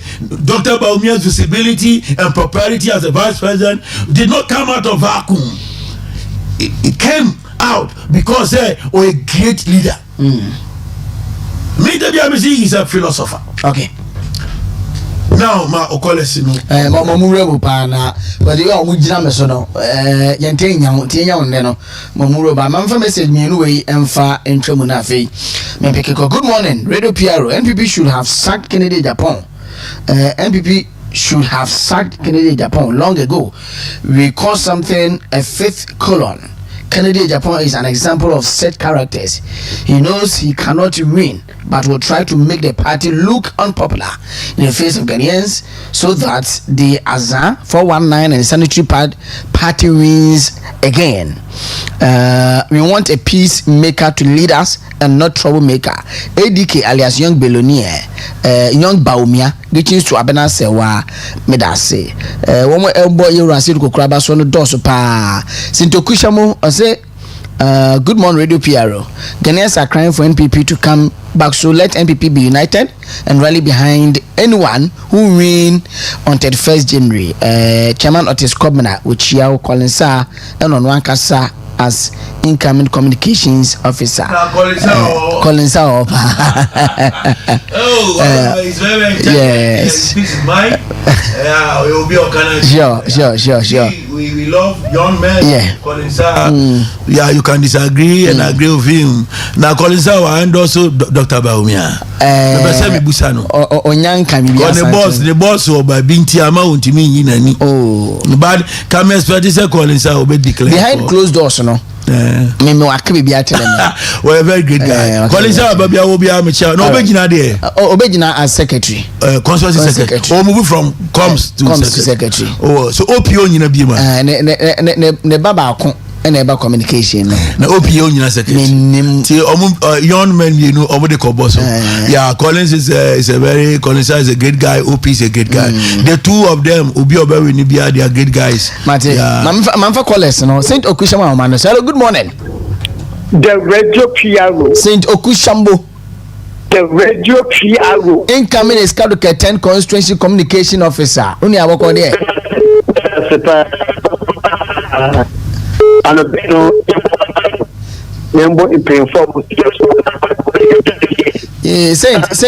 Saint Jinaye my why. Hello. Oh. Saint Okushambo line in clear. Hello, good morning. Good morning. Bodi baby okasa free. Odikro ni. Odikro mami nti ana pay. Yo, mami nti mini kan tia siri kokuro. Huna che afine na afema. Yes sir. Na obi di text message by no. Sa Kennedy Japan. They said they come no long time. It's long overdue. Oh, say party to Japan the mutaya say. Osha nya di picnic. Nya dia MPP for be you so my presidential candidate. To be say party. That's the mutaya no. So be say party. It means after the come the primacy on the soir. In fact, I'm to just cry. Why yet? Kinti Joby, about the party woman. Can secretly be beyond or the company. Okay. Since one end this before your plan say. Oh, make cause confusion. Oh, your privacy. When you see sir. Mate. I'm sorry then. Mr. Medas say hello, good morning. So good morning. Body maybe okasa free. Yo, but Chama Sabzi me 50 Hunter West. Sabzi Ramiji ana pay. yo and pay more put no as a customer to Accra. Yo, one of my was saying, but Maba, for bigger platforms, Mr. Honorable Mikuduka, Chamabasi, Abalanta was Konadu, Ajeri in the power test. All the questions executive Hamaba Kabo, or Bob Doctor Hunibamia, Miss Limo was Sama, Miss Lima and Dama, and Zamake, Dr. Baumia, Ganada, Dr. Medi World Market, Dr. World Branded, was the national links into his delegate movement to Dr. Baumia, made me a tomato mayor, if one delegate mayor, into Sabina Camille at the 1st January, the moment he has one line, we have German must remember to them because made me in power. Finishing 80 national colony, your lecturer, Jim Sunday, the mere German because no proper wire, minimum of the cement, able for original words of another. Mother skinny, and I need your Medasi, Sakasoke de Trio, not so Kahantano. Hello, good morning. Good morning, Atamaba. Avava, would you make a free? This is a Debbie, Bugoso. Let me just say, Debbie. Mamma Fasa way so and chia on Babu Kuduka and then lawyer Mrs. Barbara or Tinjesi. Tanko Fowe, a dear coaching or Dr. Laji Mahmoud Bawumia, the campaign papa, almost support to Doctor Namishra or Muyepa. Nasamaba, I will call social media, who call TV stations, who call radio stations. NDP for Titiano, Ken Mujuman Moye, campaign now no more giddy market, and then the won't ya Omoya Sadian. I want Penny Muhammad to me. Jessica, Amasami, dia stations. I wanted the winning in our so Mr. Winning. Okay, you're fast baby. Incident in Omoyasa. Only second bar, and you're full for Bama on one touch. On the doctor Lazi Mahmoud Bawumiadi, and you're talking in power vision now one is on a song. It's not me and Dr. Babe, and see when you're candidate delegate, but more than not for the school, Samia Mawayo into before what's wrong but doctor not doctor CP. Hello, good morning. Hello, good morning. Nana you Takoradi my meeting pay. Asamaba any kind my member wabaso papa say we be opening case ababetina when him anape. Asamaba me akwenyi mamintia our next flag bearer Dr.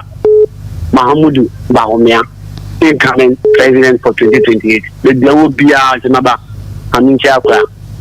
Now, August Nankatia, incoming woman organizer. Pasana Penny Prince, Yakasema, and a paper, and we are friends. We are women, Asaba. We are Yakakotria by Diamano coming to the 3rd January. ASACD, me say Dr. Mahmoud Bawumia, she and me and Twaba, me and Fama, that opening case here, you forget it power, simple. Because me will say, and this is one of my dear, a mopesa, we and say, a mopesa, a mocosa, opponent in BH, no money better about me, to my oil. Then I need the singer. Kind of boy now, delegation now, yeah, say, Minda. Me so young want to be Bible government makes me couple. Mako to my banana the amount of them Mahmoud about it because me say with that Dr. Mahmoud about me now. No, to the body now, ladies ever say. Okay. Make me a flag bella.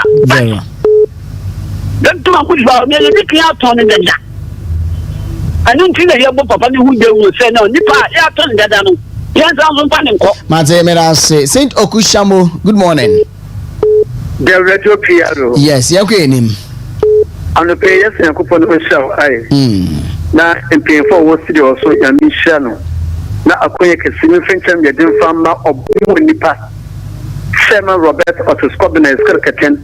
Yard did not to the honor yet but the constituency chairman. Bob Bois, they are defeating a change to the same. Better calling South, so all the secretary, why ready? Now, so Yami Aduma Maraba, the communications officer. Jesus Kirkatan, or Machine William. Now, Piero. Yes, sir. Yanum phone and this phono. When your man can Saturday, able to play you, not Kabasa and the Dubadan for Besi. Never slack and people for them. Oh, Piana will be, or send or fata. Oh, Piana to depart in him. It will be like I delicate, you know. Woman, yenye dwumaden neti wo na kan bengu ayo tototo na won susu na wona ta na ebu na wo ta na MPP abebe no neti ye hu bom yenye dwumaden yenka obi ebe neti na medi de kundi kese papa o me 2028 Ghana fo do me ebe fo be aso yenje papa ndo na so him yeju Let's make that say hello, good morning. Hello. Good morning. Good morning, sir. Baja ma oni suma mwa we din bebe okasa free. Okay, ni di si kakra. Okay. Ne dia ne hunu abatu no mo se ne continue testify. Yeah, udi fresh si aka o mai fi pa na ni o campaign ma. Ada ni. Aye no kwa pa na ko mi di juma wo. Kumo fu na no o mo yendi si o mo tai. Da ni kana America lagi. Aye kene la ko. So, e kumo mi ni na. Ni fu obe de tu. Ko te ni de fu ono. Apa kumatna. Na ono mo te ka. Te kene ja kunya. Okay.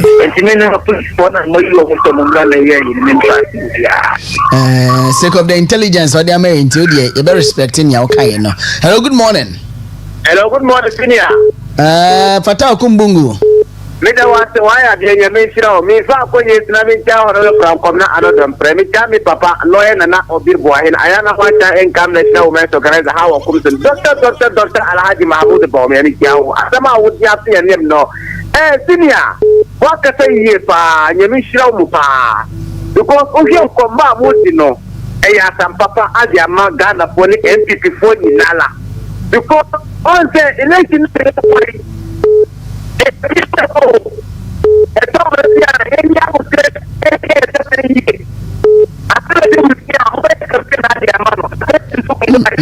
line munye Fatao Kumbungu we sorry. Line munye Memfawe. Hello, good morning. Hello, good morning. Good morning, Radio PRO. Yera kwaku dazi ni mami nti ona pay. Yeah, pocho we from Kuku here from Ekushi Igwakwa. Okay, mami nti o. Now I tell them who the request to the main one the rough. Master what is Ekushi Igwakwa. Inyo mbapa hono fi. You on the mass more wine there. Eja me ani we no eja Canada Japan. Ni we fu in the Ipan Ocean oben.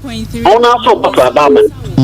And then say we fu no there what na come level. Then say what go to me.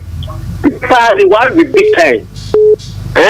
Canada Japan on Accra on Fata na import ni who do me more here. Mate me da se fa frefo ni se bere no ko aka 3 minutes na yes so ya fa ni aka no fama yewra asedu kokro na one wrap up and fa mayen yes also wadama they okay di twato e dey mayen yo the make say elections no so far process ni na fair e be transparent Saturday for card or Ghana card or voter card walk to the polling station and go and vote to we are no coffee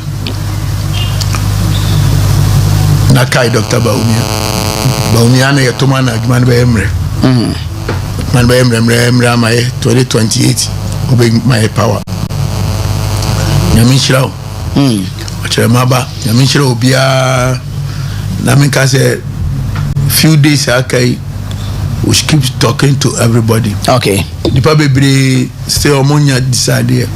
Ubua on decide I just idea yachi. Ubua kill no more can obey decide. We should keep talking to people. We should tell them about the man Dr. Bawumi. To everybody, you should not relax. Until said the last ballot is cast. Made them a cast me GD said Dr. Obenya more than 60%. Okay. Obenya. I have tipped him 60 to 70 in that range. Okay. Yeah, you will get, we to give you a massive endorsement for the Ghanaian people to know say we love Dr. Bawumi. See a tuman heavy. Now who say yena ya koma dinachi. And on the basa be fe. Okay, that's it. And I'll say That's Yura Asedu Kokro no pay no ekasa ye na Dr. Mahmoud Bawumia de ekasa ye kana asamo but obetweka kribi ne so mbom wa. He's very brilliant, affable, welcoming, unifier, modest, innovative, very credible. Yeah. Oh, okay, very credible. Very credible. Oh, okay. Very credible and with high integrity. Yeah. Okay. Yeah. Very credible. Mate, me dan say ni dinu kra na ya abbreviate you find the full meaning of Bawumia no. Say ya abbreviating or the B stands for that is the brilliant, affable, welcoming, unifier, modest, innovative and action driven Bawumia. Ya me adama 31st but your otoso number 3. Once I know you say it, you know, and kan free so. O dey say so be kan free scrampa 1 2 3. 3 fin. Oba 4 5 and so on 4 5. Omo yetu ni guase o 1 2. Omo ye mienu na gusoro. Na wa hwemfin fin. Ti ono na ye nipa oda middle. Ti ono no neutral 1 2. Then 4 5 or number 3. No matter about the amano. Me da say man fast down farmer the entire production team, you know. But my banana Konadu Prah executive producer. Abana say wa mani ampon. Oskeni from Paul Manson Yaro Kel Sami. Oscar Obebewia. Obebewia. Yes, you know. Man a prek your technician on duty. Me din your charamaba. ASN the radio PRO. Maminchia Chairman Robert Otis Kobna. Yami aduma you hit permission near Ra constituency obeko constituency chairman is Kadu Keten. Kubara Baruki Ja Itabi Ajagrabi Rabasaka Abinzi Abazebarku Amadavie. Good morning. Yami aduma.